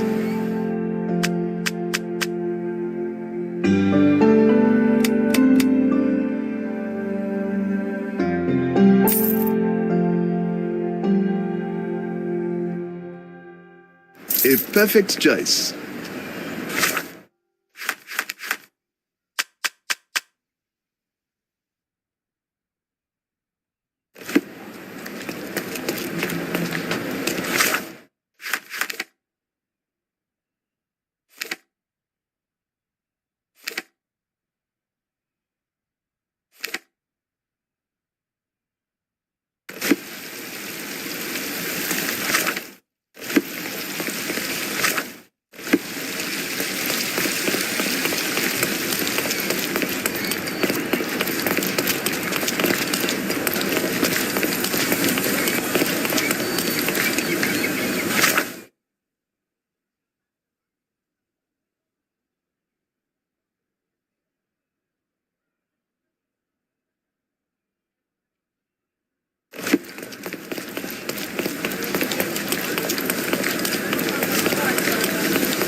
Hey, stop. Who are you? Haven't seen you before. Didn't see you either, mate. I'm John. Just shipped in from London. Cheap bastards had me sharing a bunk with two others. Aye, that sounds like Bernadotte. Why are you here? A problem at the refugee camp. I need to report to Mr. Bernadotte. The sooner the better. I knew it was only a matter of time until those savages stirred up trouble. Go on, get inside. You did it, Sherry. A full immersion into the criminal underworld.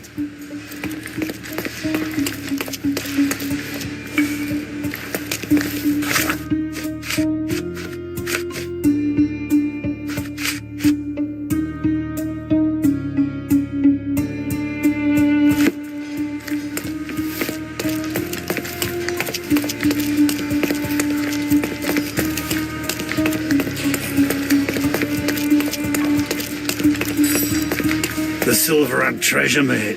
Loads of pirate gold buried somewhere around, just waiting to be found.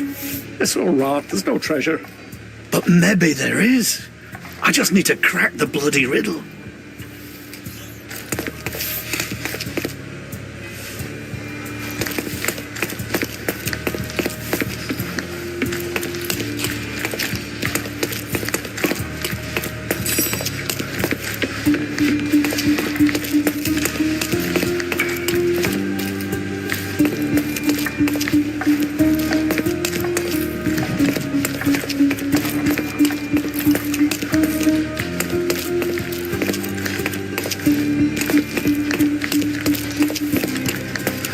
Sherry, look.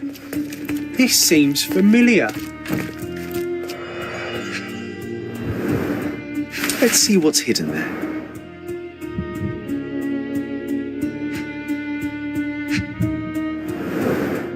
Vogel's stolen painting. Isn't it curious how it developed into a much more interesting case?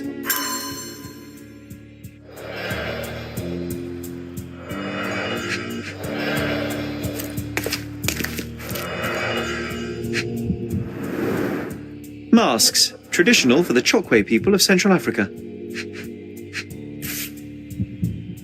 A Dogon statue from West Africa. A century old at least.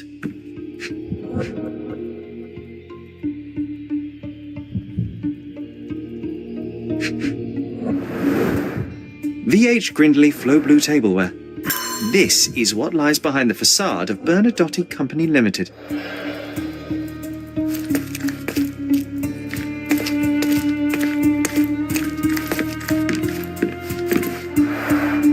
An amazing piece of culture. I imagine many collectors and museums would be interested in having it.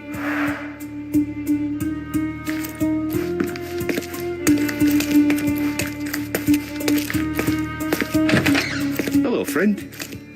Tough day, eh?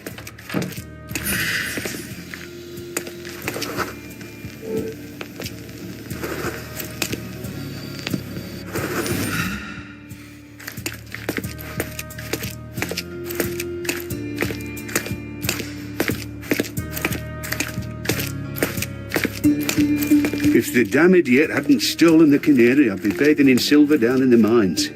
Instead of this.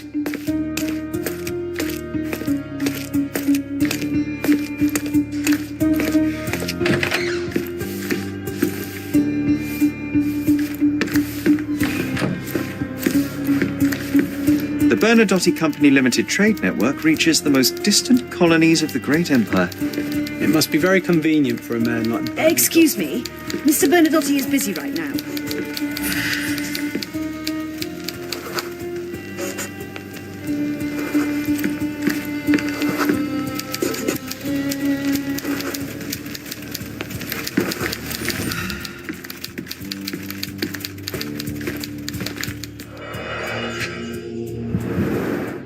I suppose it's Mr. Bernadotte with our fine governor. 1875. It's taken a few years back. John, how many people in Cordona have a photograph with the governor, do you think? You definitely don't have one.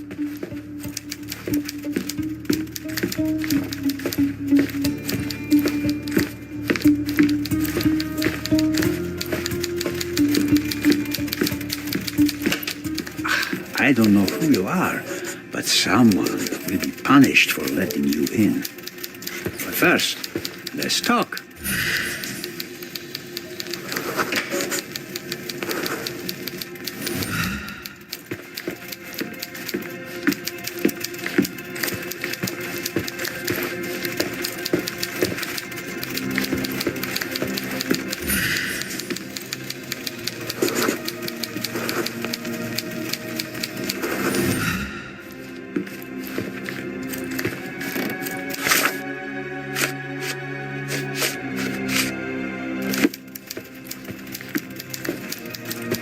Whenever you're ready. I'd hate to intrude.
Bad news.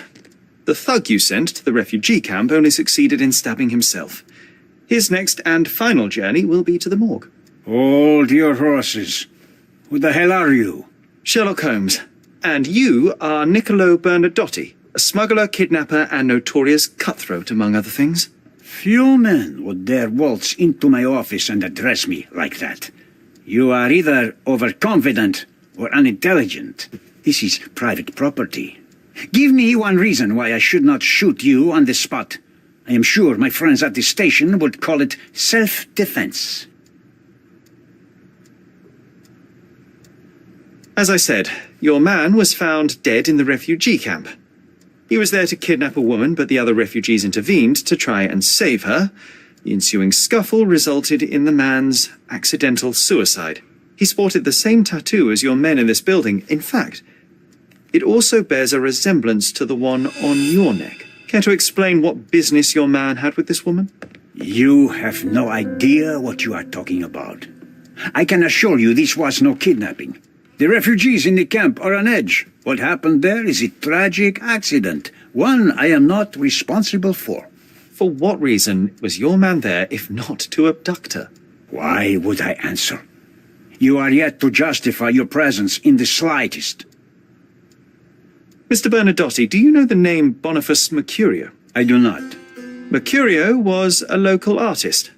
Recently, a man broke into his apartment, ransacked the place, and killed him. The thief was looking for something. You are testing my patience, boy. In a moment, the connection will reveal itself. I was hired, privately, to investigate the recent theft of a painting from an art gallery. My investigation led me to a man from your organization, and thus, to you, Mr. Bernadotti. That is quite a stretch. Why would I need to steal a painting when I could buy anyone I wanted? Interestingly enough, I spotted the stolen painting in your storeroom. I buy and sell a lot of things, Mr. Holmes. Unfortunately, if this is true, it is not the first time I have been sold stolen merchandise. I presume you were hired by the owner of the gallery. Tell them to contact me, and we'll sort out the situation. So, this painting is why you broke into my office. So many words, so little action. When you barged into my office, Mr. Holmes, I got the impression you wanted to talk business. Now I see you had come just to talk. Tell me exactly what you want, or get out. It was necessary groundwork for what comes next. I have enough evidence to conclude that the gallery thief, the artist's killer, and the dead man in the camp are all the same person. Your time is almost up, Mr. Holmes. Before you draw your gun, there is one final detail I am yet to mention. The young woman your man was tasked to collect from the refugee camp had been defiled at a perverse masquerade party. That violation was captured in a photograph by Boniface Mercurio and used as a reference for his painting. The photo shows the attacker's face. Finally. That's why you're here, Mr. Holmes. You have the photograph. It is what your man was after when he broke into Mercurio's apartment, and it is what you're after too, isn't it, Mr. Bernadotte? You have the photograph with you. How much do you want for it? I am not naive enough to carry it with me, but I am yet to decide what I shall do with it. I know the man in the photo is a British envoy. What interest do you have in his downfall? I must admit, I am rather impressed by how comprehensively you have pursued this matter. And so, you deserve the honest answer. My business dealings are often arduous in their bureaucracy. A man in his position, willing to look the other way, could ease my work significantly. In return, I will make sure no one looks his way either. A favor for a favor. Also known as blackmail, the modus operandi of any true professional. It was not originally my idea. Mercurio set things in motion, extorting the envoy for the most trivial of ends. Money. In response, the envoy hired my man to retrieve the painting and the photograph, eliminating Mercurio's leverage.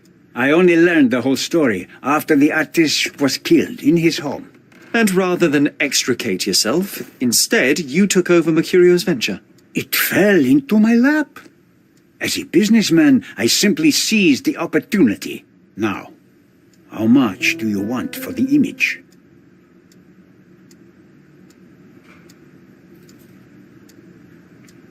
I could not help but appreciate the collection of smuggled artifacts in your storeroom. You have rather diversified your business. Oh, high and mighty of you, Mr. Holmes.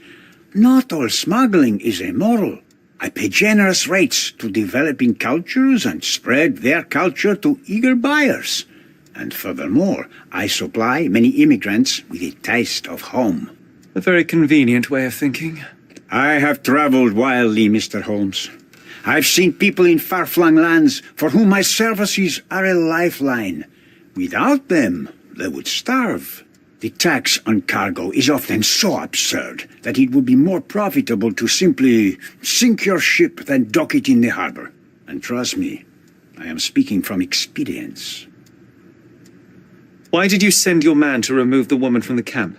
Without a photograph, her testimony was the next best thing. Securing her was in everyone's interest. Victims and witnesses all too often disappear. I thought the girl was safer with us.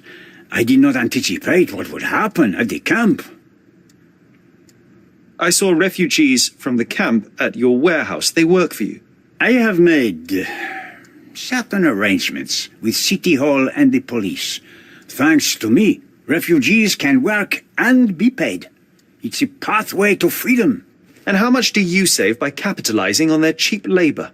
I have heard no complaints. They seem happy just to get out of that slum.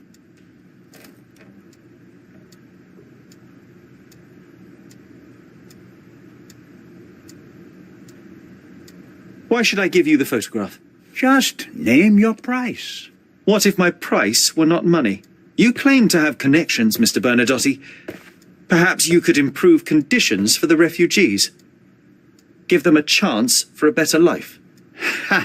I do have connections, Mr. Holmes, but help the whole camp? You are asking too much. I could, however, make arrangements for one person. The woman who was violated will have her own home outside the camp, solely for her and her child. She will no longer be a refugee, but a princess. That I can guarantee. Is that really possible? It will be neither fast nor easy, but I can do it. She deserves it, don't you agree? And as for her abuser, he will serve me, as much as he deserves.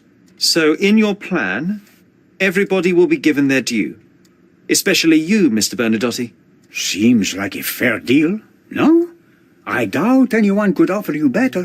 Simply give me the photograph, and the world becomes a better place. I give you my word.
Don't fuss, mate. You can come in.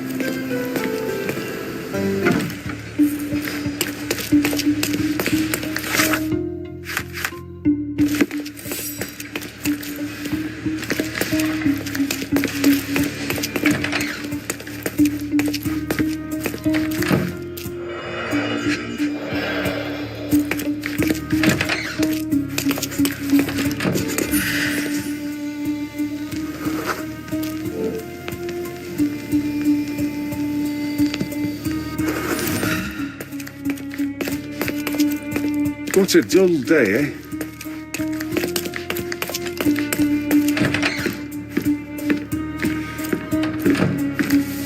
The Bernadotte Company Limited trade network reaches the most distant colonies of the Great Empire.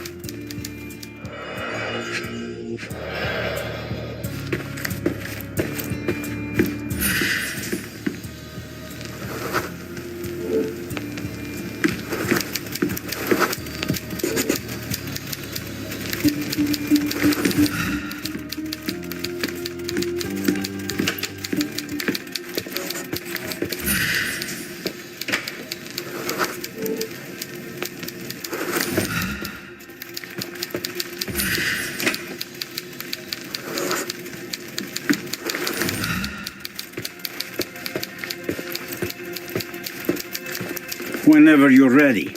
I'd hate to intrude.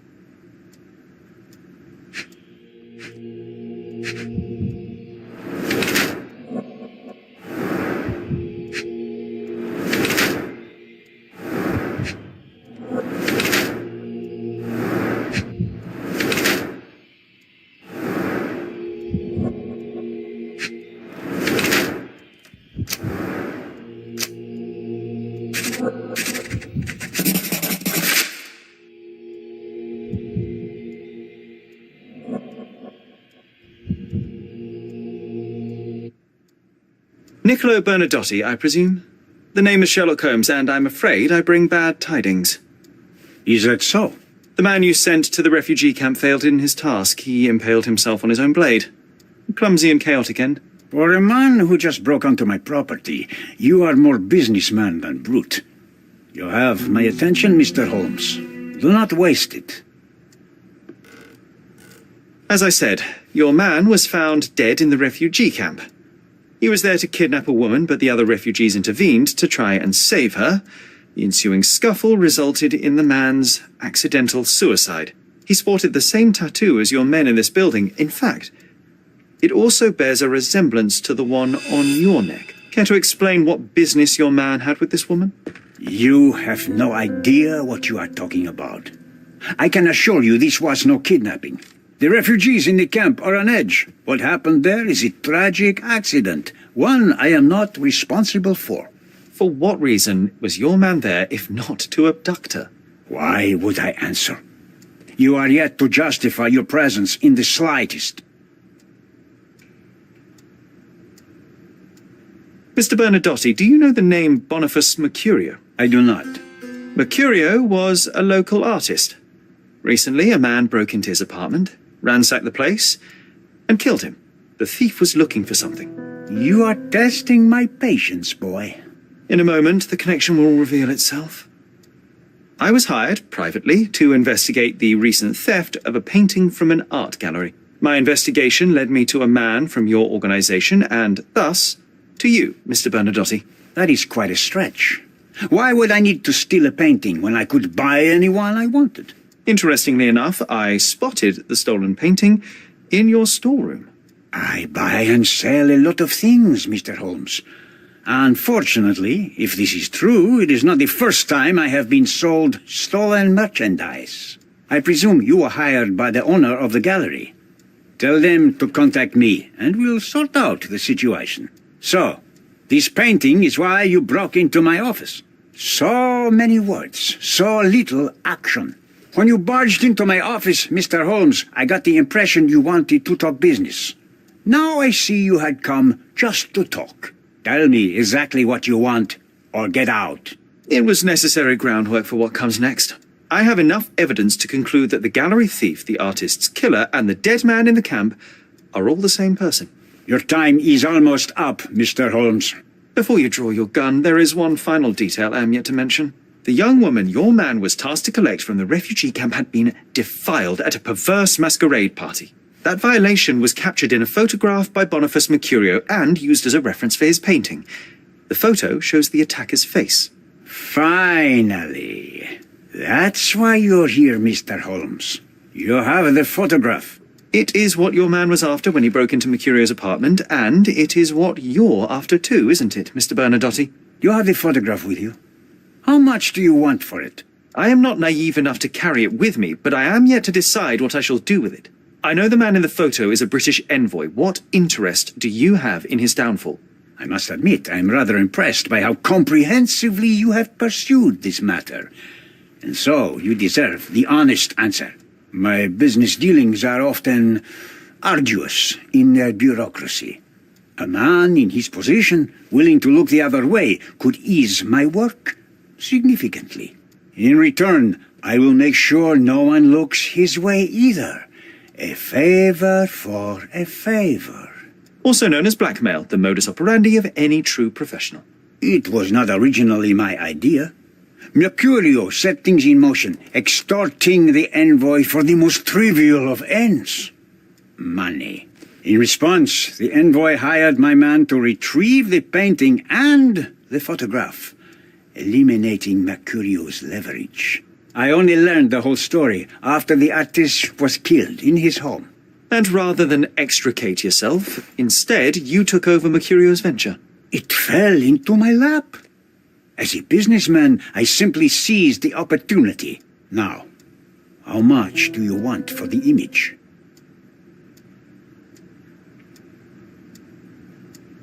I could not help but appreciate the collection of smuggled artifacts in your storeroom. You have rather diversified your business. Oh, high and mighty of you, Mr. Holmes. Not all smuggling is immoral.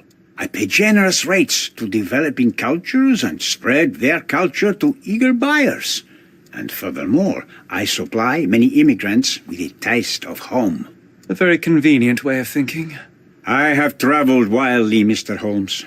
I've seen people in far-flung lands for whom my services are a lifeline. Without them, they would starve. The tax on cargo is often so absurd that it would be more profitable to simply sink your ship than dock it in the harbor. And trust me, I am speaking from experience. Why did you send your man to remove the woman from the camp?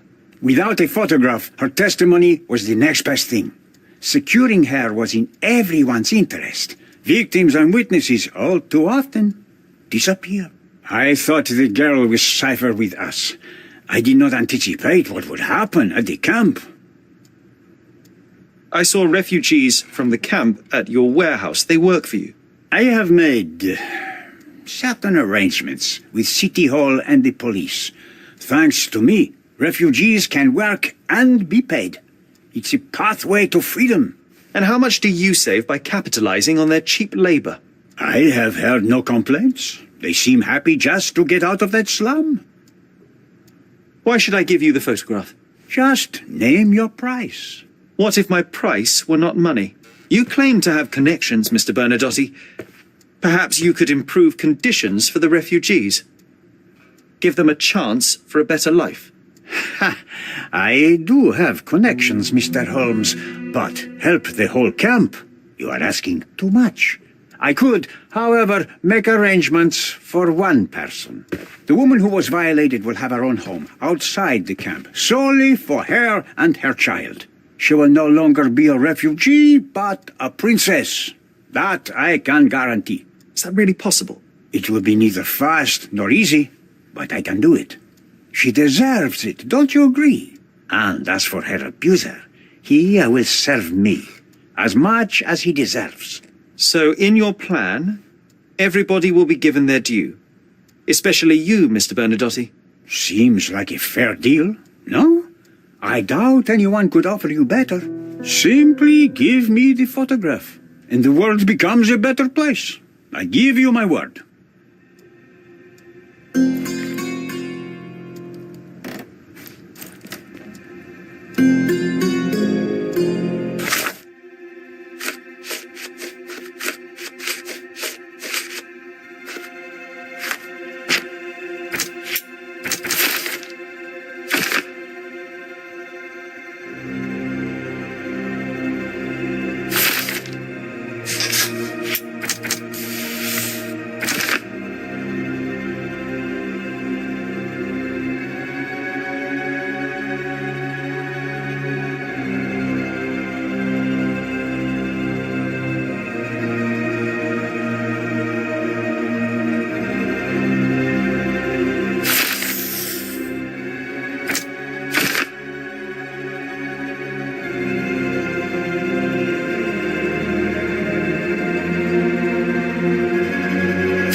I opened the front door for you. Please, sir, do not linger.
Mr. Holmes, you've returned. Have you uncovered anything new about the theft?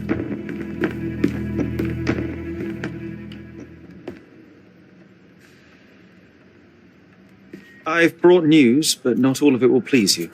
Fill me in, Mr. Holmes. I won't shoot the messenger. I located the thief, but found him rather cold. He was tight-lipped about the painting, too. Huh, he's dead. How very droll, Mr. Holmes. One presumes you were not responsible. It was an accident at the refugee camp. He impaled himself on his own knife. Life is nothing if not cruel and capricious. I tracked down Boniface Mercurio. I presume he wasn't delighted about the situation. He was not having a good day on account of his murder.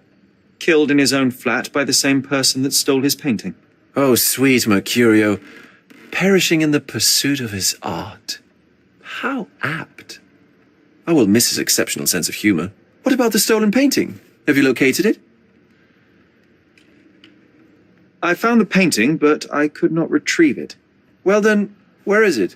In Bernadotti's office. Bernadotti? That shady businessman? Why would he steal it from me? I'm afraid you'll have to ask him yourself. I take it you found something more then. I found the source of Mercurio's artistic inspiration. A photograph.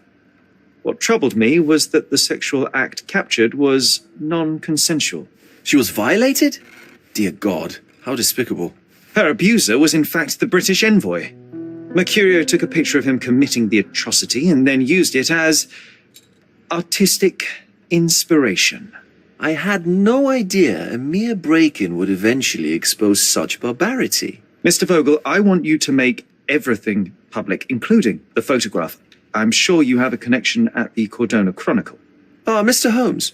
Loyal to your own truth till the end. Yes, I'm acquainted with the staff of the Chronicle.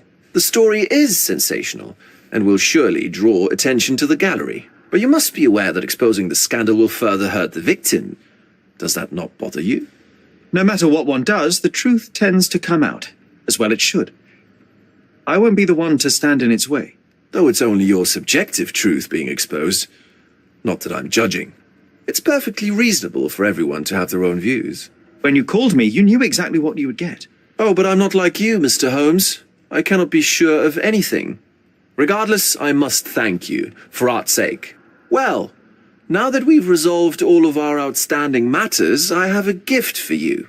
I took the liberty of having it delivered to Stonewood Manor. I am told it belonged to your mother.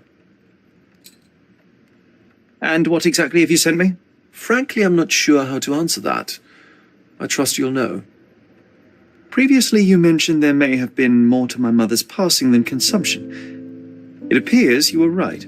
Oh dear, I'd hoped to be wrong. She was unstable, mentally unwell. She required sustained specialized treatment, but her madness persisted. I knew that Violet had disappeared from the public eye, but had no idea of her suffering. I cannot imagine what you're feeling. I'm fine. Thank you, Mr. Vogel. I am curious to see what you have procured.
Sherlock Holmes, your brother Mycroft sent his regards.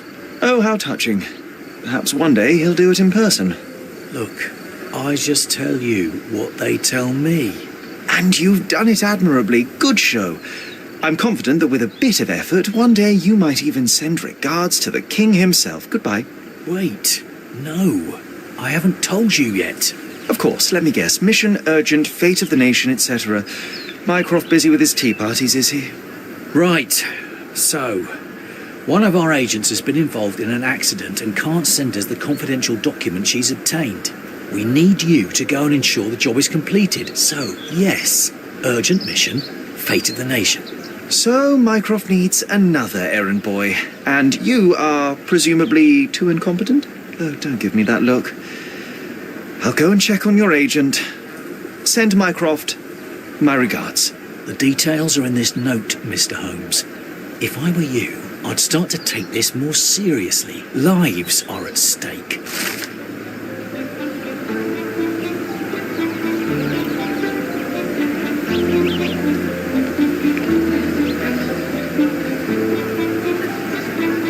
Nothing ever changes. I'm pulled back and forth between my brothers playing all their silly games. Hey, at least mine are fun.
Sir, what do you think you're doing?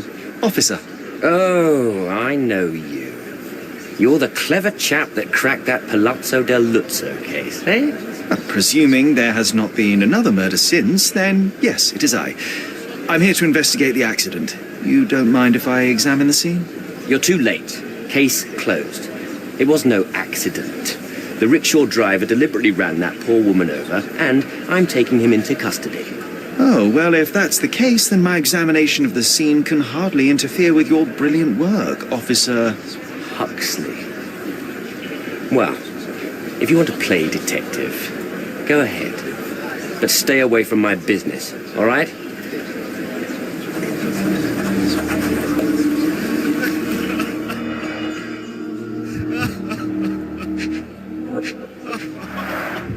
An impact to the back of the head caused severe damage. Her death was probably instant. Cordona's true horror of...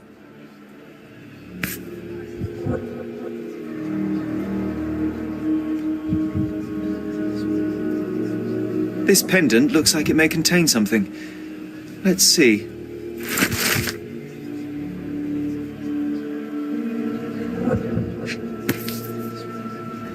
It takes two to tango. I'll find a use for it.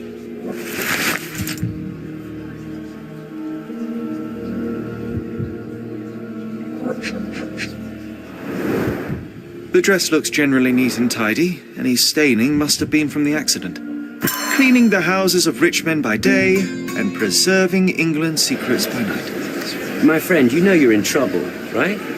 But all this can go away for a small fee. Damn crooked cops. Come on, concentrate, so we can stop him before he arrests the driver.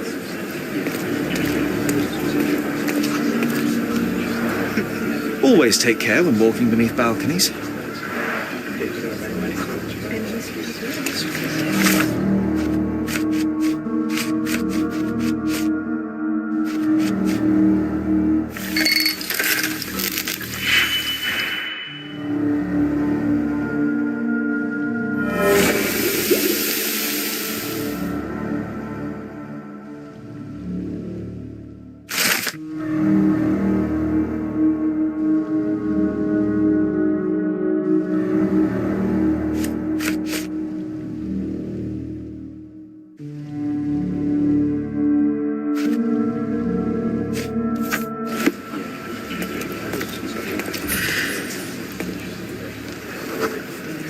From the position of the body, we can deduce that Mycroft's agent walked down the street from the east.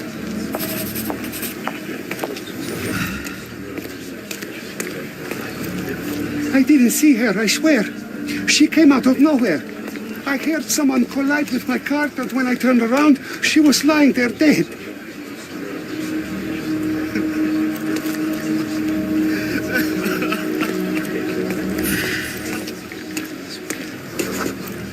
The rickshaw's tracks show that the vehicle was coming from the south.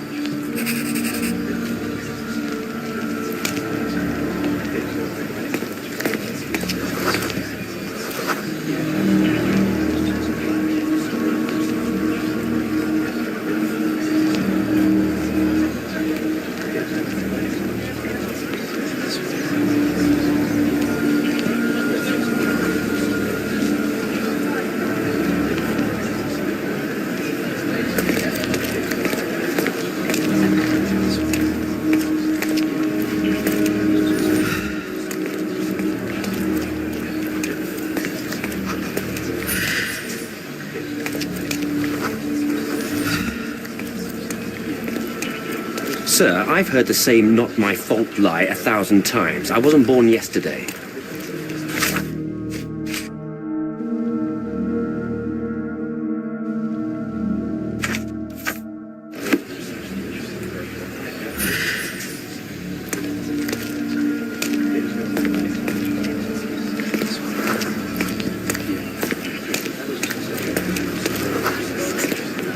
The rickshaw gained speed down the slope of the road and was going too fast to stop for a pedestrian.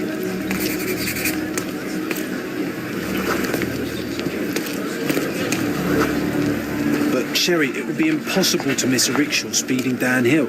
It was as fast as a racehorse. Unless something distracts you.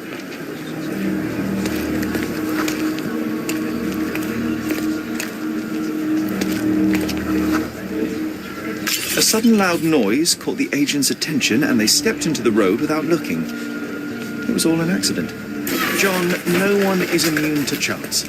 Such synchrony of events would be very difficult to contrive artificially. No such thing as coincidence. I bet there's a killer mastermind behind this. Or a team of killers. Ooh, a secret global rickshaw conspiracy.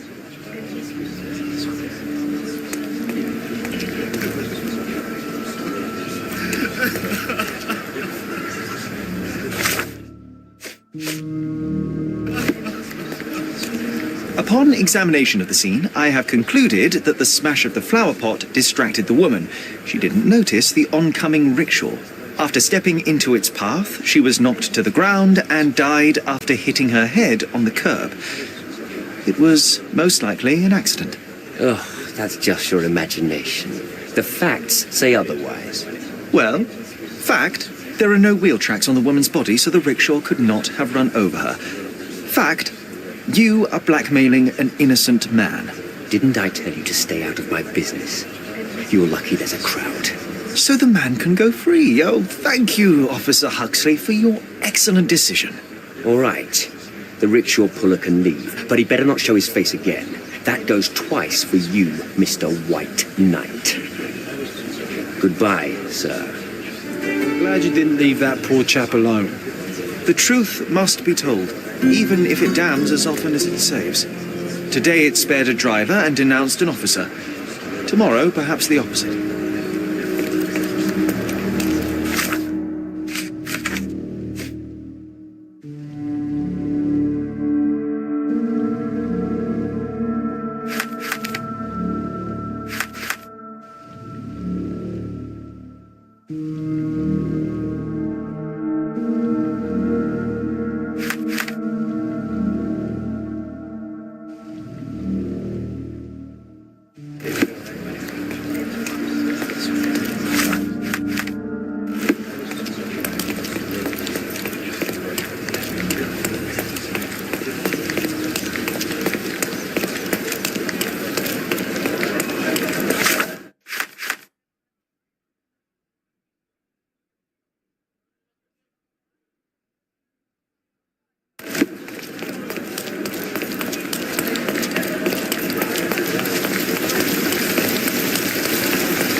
And try something on. You won't regret it.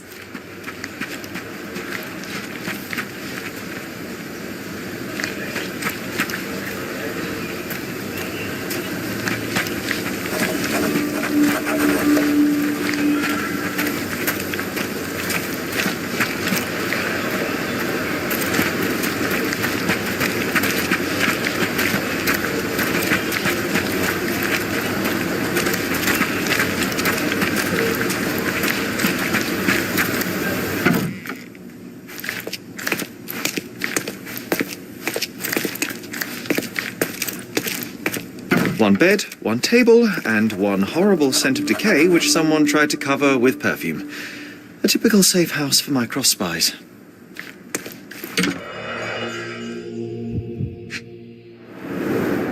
Being a secret agent isn't easy. A brand new model. I must say, perfectly maintained. She took good care of it.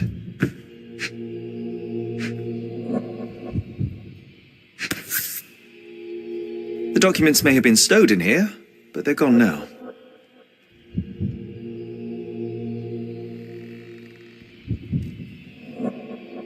Whoever broke in clearly does not appreciate lockpicks.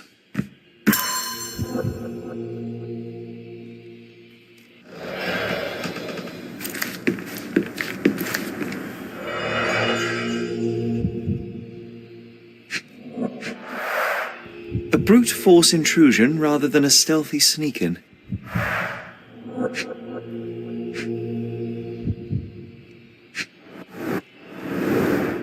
Primitive, but efficient at breaking windows. The wax is still warm. Sloppy work. Unprofessional. Someone was in a hurry. Mycroft's documents were stolen. The thief entered through the broken window not long ago. What are we waiting for? Let's search the backyard and track him down.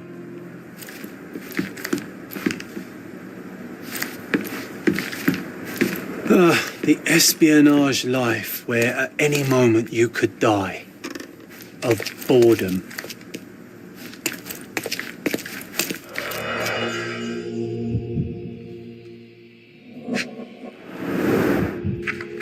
Fake passports. I guess nothing is a crime if you're working for the Crown.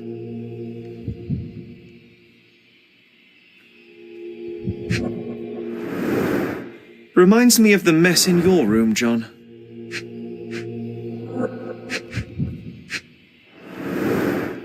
I've always wanted to try something new.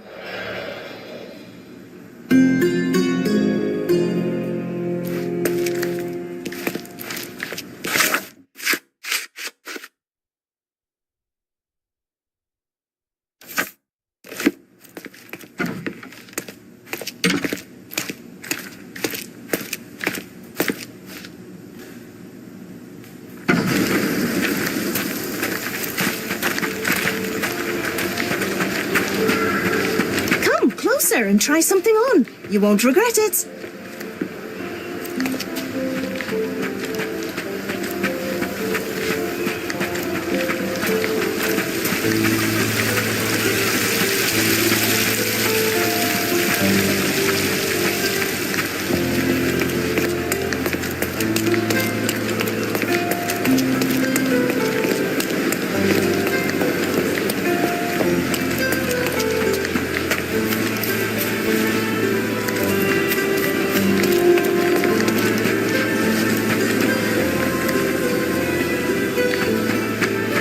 Take a look. Try it on. It'll be a nice purchase.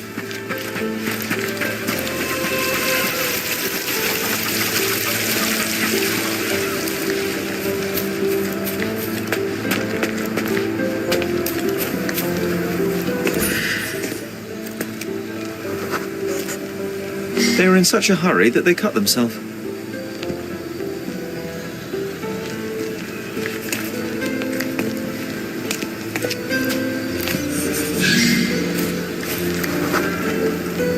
They injured themselves pretty seriously.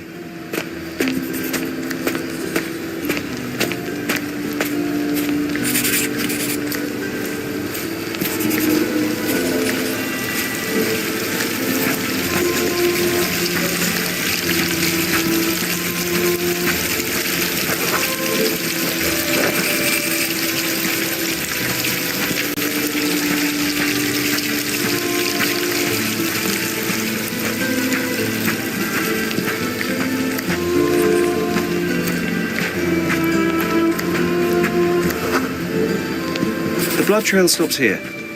They must have finally bandaged the wound.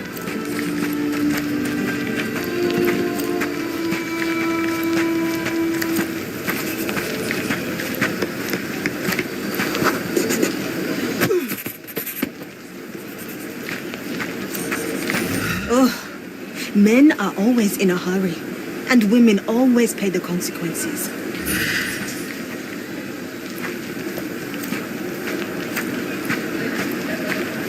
The thief must be somewhere around here. I can almost smell him.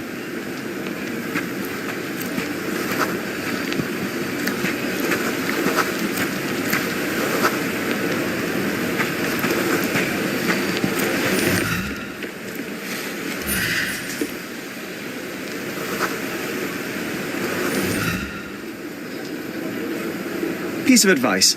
Next time you try to steal from an agent of the United Kingdom, don't leave a trail of blood behind you. Try using a lockpick. So it seems this is it. You found me. And now I have no choice. No choice at all. He told me to give you this letter. So where are the documents, and who is he? Piece of advice. When someone tells you to mind your own business, listen.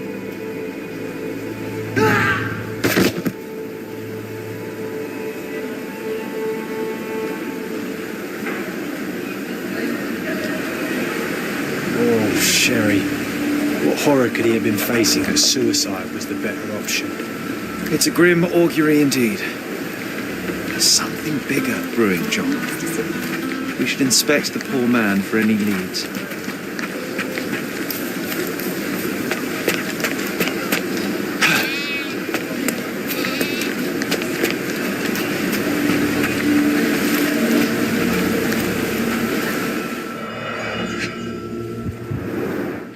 He managed to bandage the wound properly. A strange act of self-preservation for a man on his way to suicide.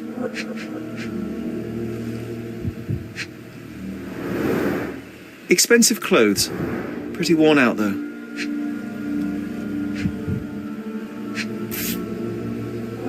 A family insignia. Typical nobleman fashion. Old and made of silver. Not expensive, but might be an heirloom. Take a photo of this poor bugger. Better to give Mycroft something rather than nothing. I suppose it may help in understanding the situation.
Is this familiar to you?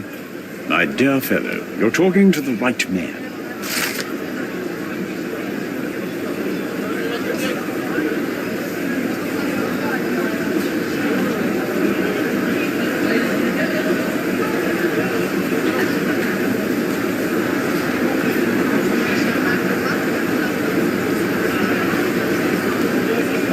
Alas, that's a terrible blow for the office. I'd better pass on your report immediately. Thank you for your service. The accident doesn't look so accidental anymore, does it? I think you might be right, John. I feel like someone is leading us by the nose. First time I've encountered such a devious mind. I suspect not the last.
bizarre object, and yet oddly familiar.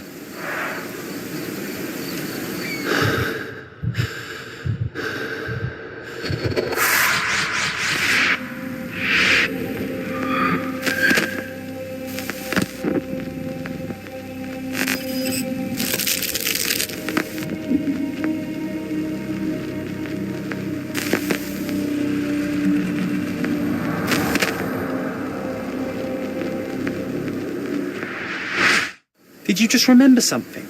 Yes. A room full of curiosities and artifacts. I think I can find it in the manor. Sherlock. So, you continue to pursue the imaginary. I had hoped you might have got all this out of your system by now. Mycroft, what are you doing here? Get out of my house. It's my house, actually.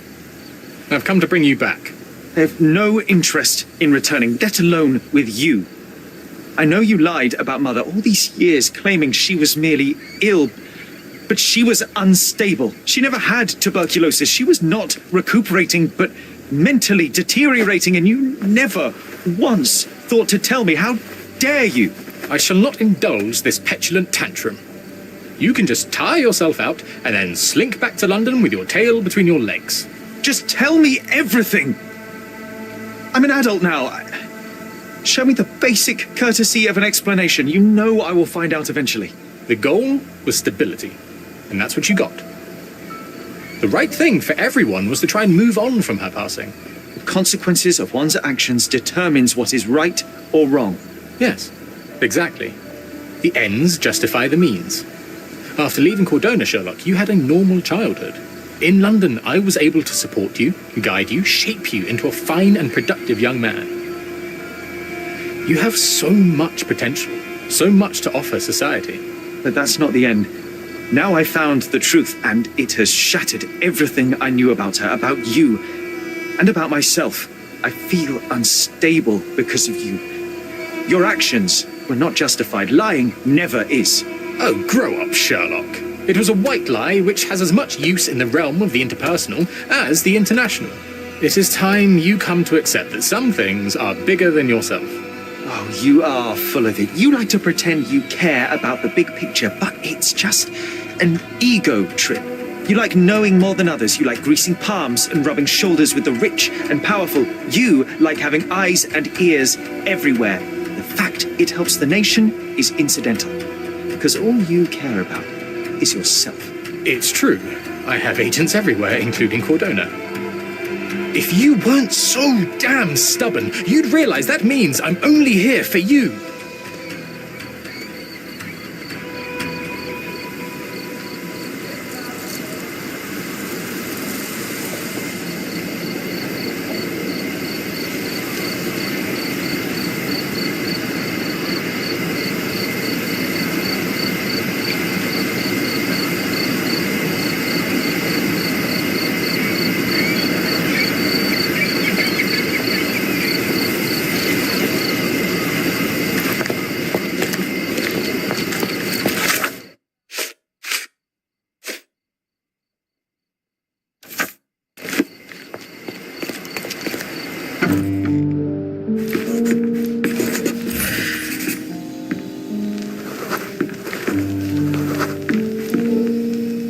I remember returning home with a pair of perfect sticks.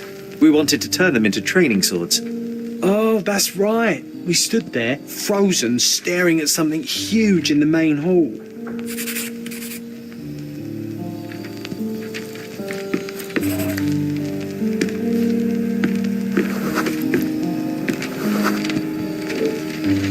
It was a giant aquarium with a living mermaid in it. Impossible. It must have been something else. Oh, of course, that mortifying hoax presently taking up space in our front yard. Well, fine. Your memory's better than mine. But I'm sure we started examining it immediately. And someone else was around too.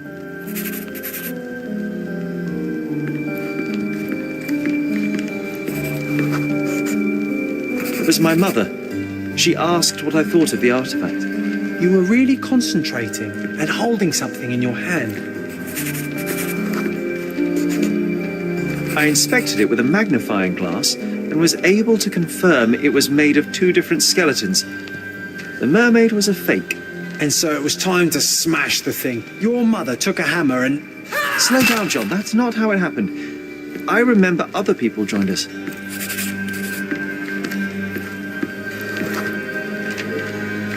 The workers took the artifact and placed it into the Cabinet of Curiosities.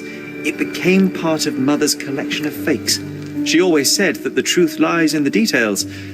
This mermaid helped me to learn that.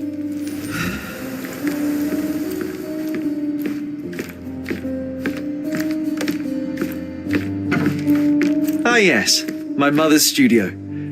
She was an authenticator, and this was her Cabinet of Curiosities. I never saw the point.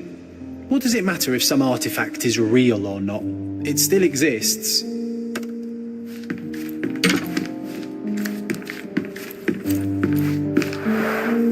One of the most ridiculous fakes I ever saw. Its owner insisted it was a polar bear. He thought the white paint on the brown fur wasn't noticeable.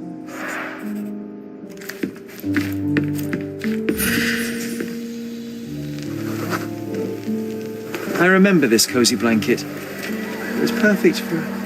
Wigwam! Oh, that was a joy to build them. Imagining ourselves as wayfarers on the other side of the world.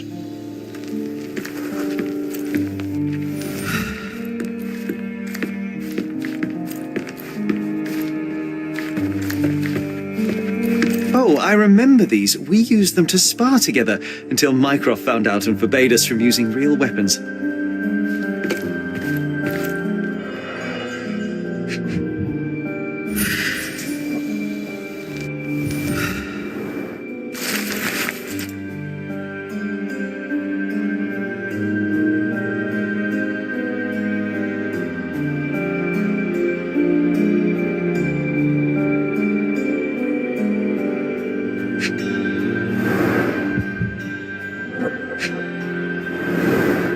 So many calling cards. Mycroft liked to keep useful people at hand.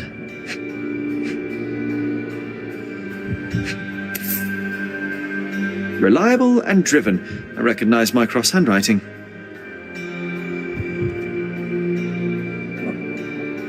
Officer Luciano J. Placido.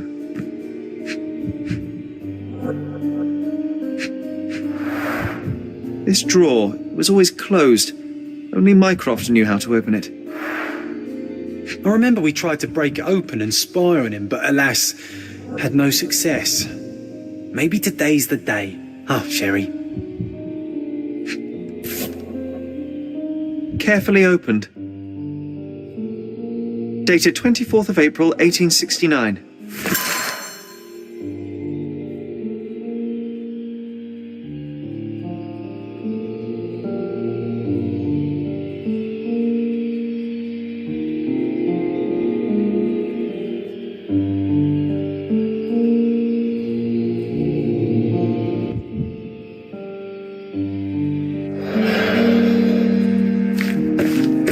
A full collection. It's somehow so satisfying. Look, it's Roger. This jolly old man's well preserved. Even looks refreshed. I doubt he drew much interest at the auction. That's for the best. I'd be upset if he fell into the wrong hands. The so-called mummy of a Persian princess. The defrauders did good work, but missed one small detail. It's the mummy of a man. And this one was brought from a German museum. They claimed it belonged to Vikings. Nonsense, of course. Vikings never had horns on their helmets.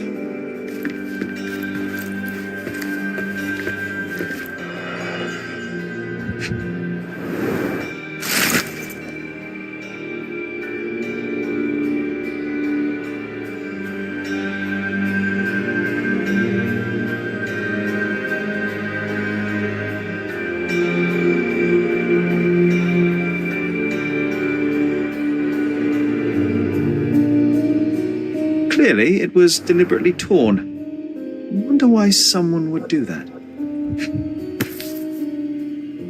The Tulpa, Studies in Tibetan Mentalism. An impressive number of bookmarks.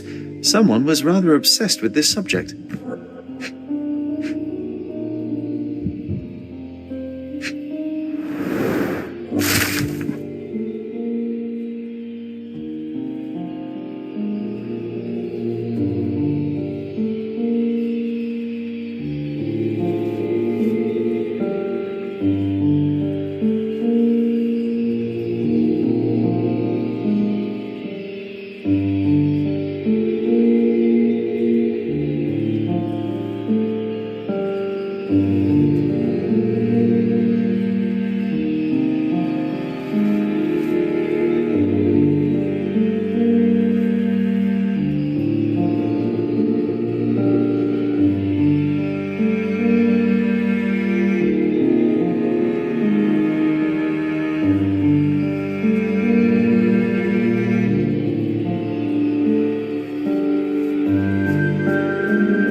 The full plate armour of Sir Robert Swanford.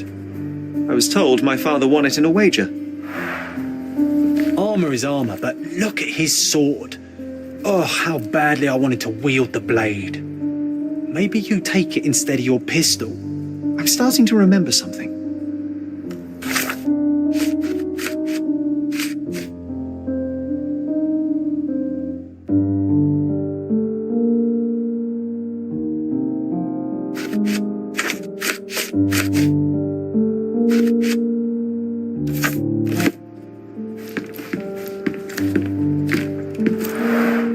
Mother said this was among the hunting trophies of a Scottish Viscount.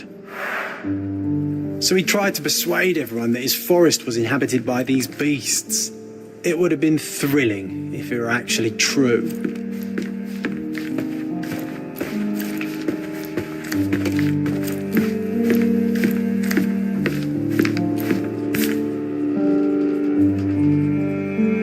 Another fake Holy Grail. Its owner claimed to be the heir of King Arthur. Scarcely believable. He also insisted a deadly rabbit was hunting him.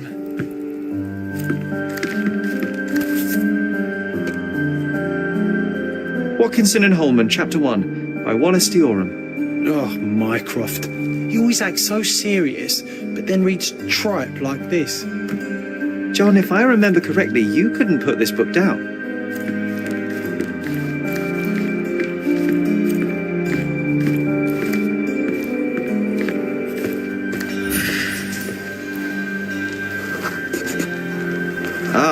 The memory comes back. We snuck about watching him. He closed the drawer and went to the hall. We were like two shadows crawling behind him.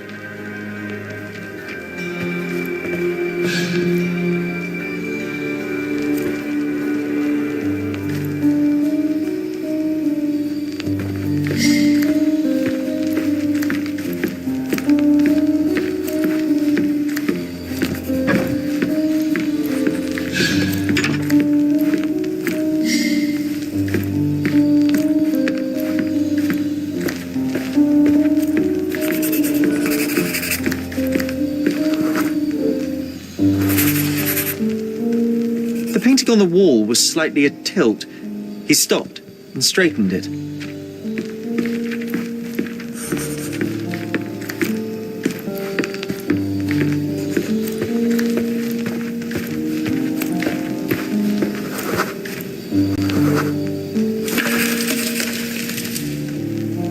Then he threw some logs into the fire and sat in his armchair to read.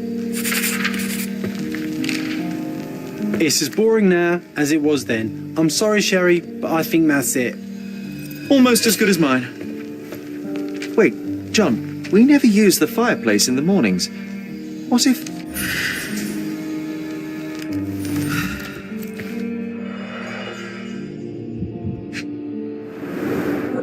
A bit of juniper in the fireplace created a soothing atmosphere.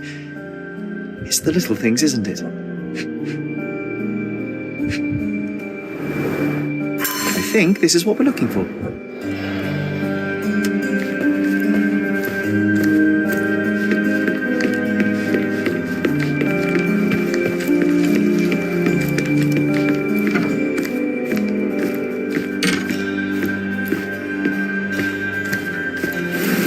We made it. So what's there?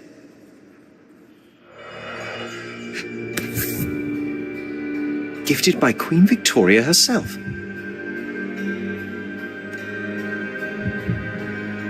Single malt whiskey, Mycroft's favourite.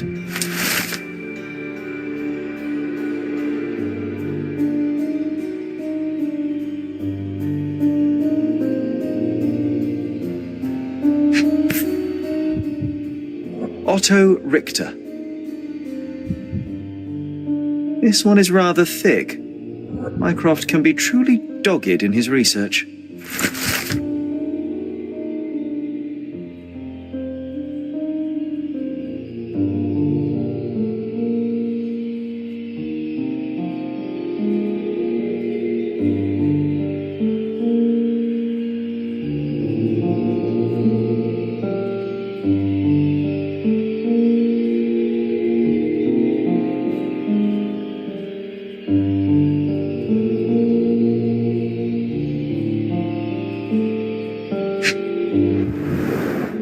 Dossiers on the most influential people on Cordona. Mycroft always had a habit of building files on everyone he met.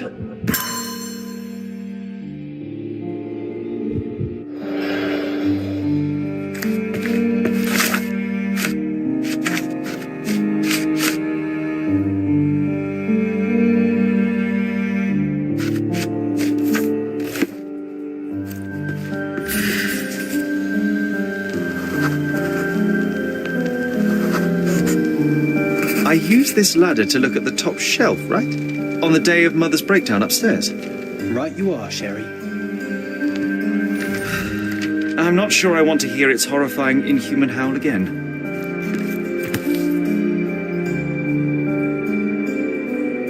(1852), Bingley, West Yorkshire.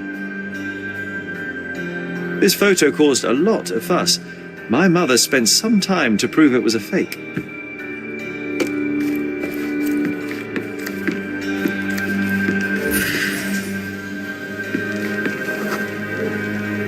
We heard a noise. I can't recall of exactly what, and we didn't have a great view from behind the statue.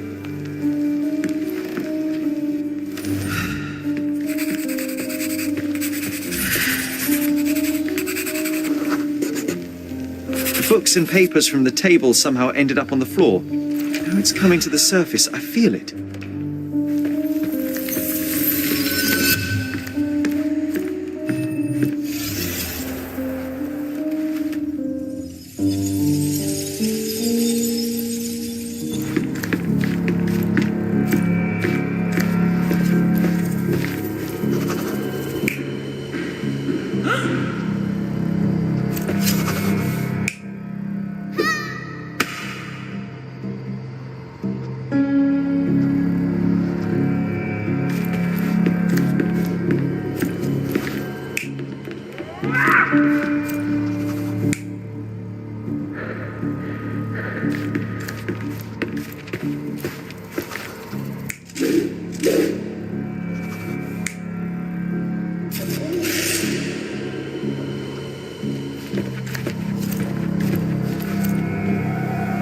You're not even trying, Sherry.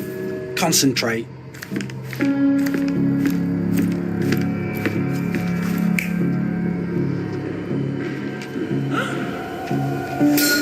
Come on, Sherry.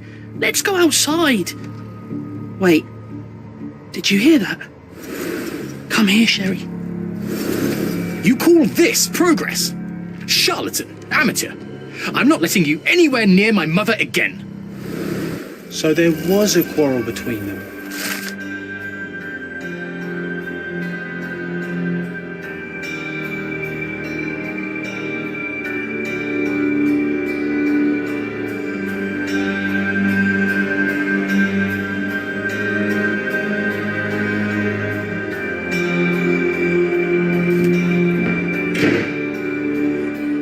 I heard a noise in the hall. Let's check it out.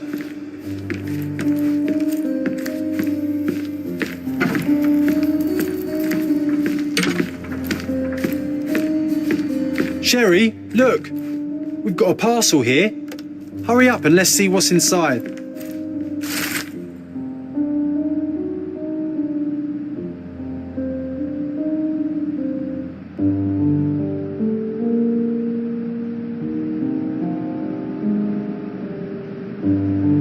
An invitation that comes with a mask. We can't miss this, Sherry.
killed the boy. I've never seen Giorgio so angry. I hope the kid is safe.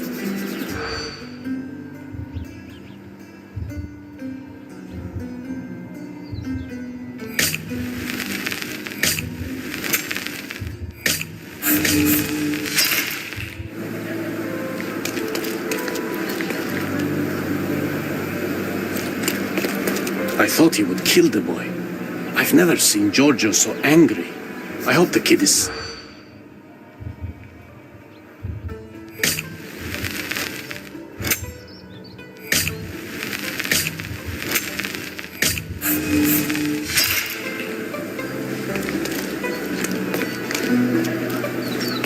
I thought he would kill the boy.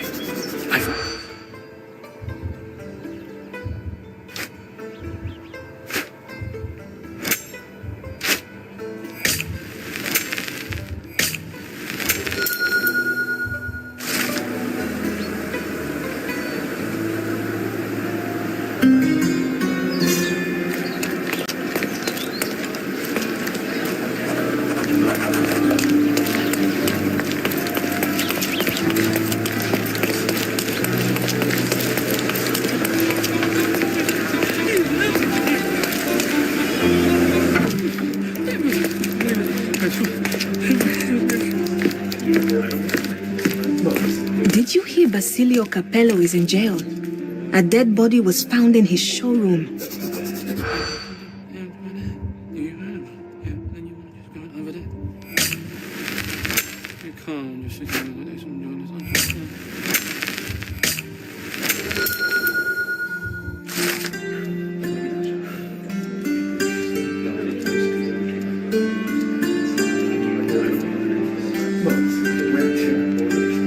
In the police.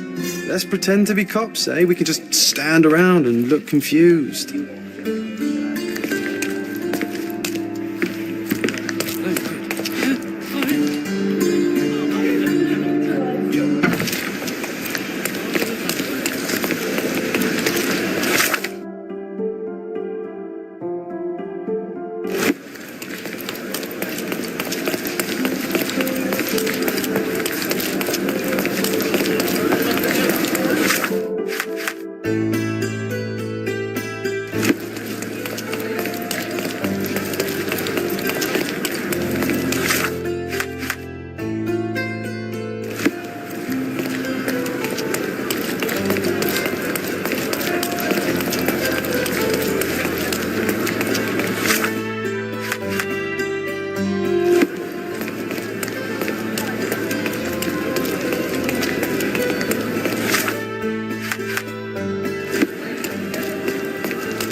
Killed with one perfect shot to each eye. Can you imagine?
Look at that airship.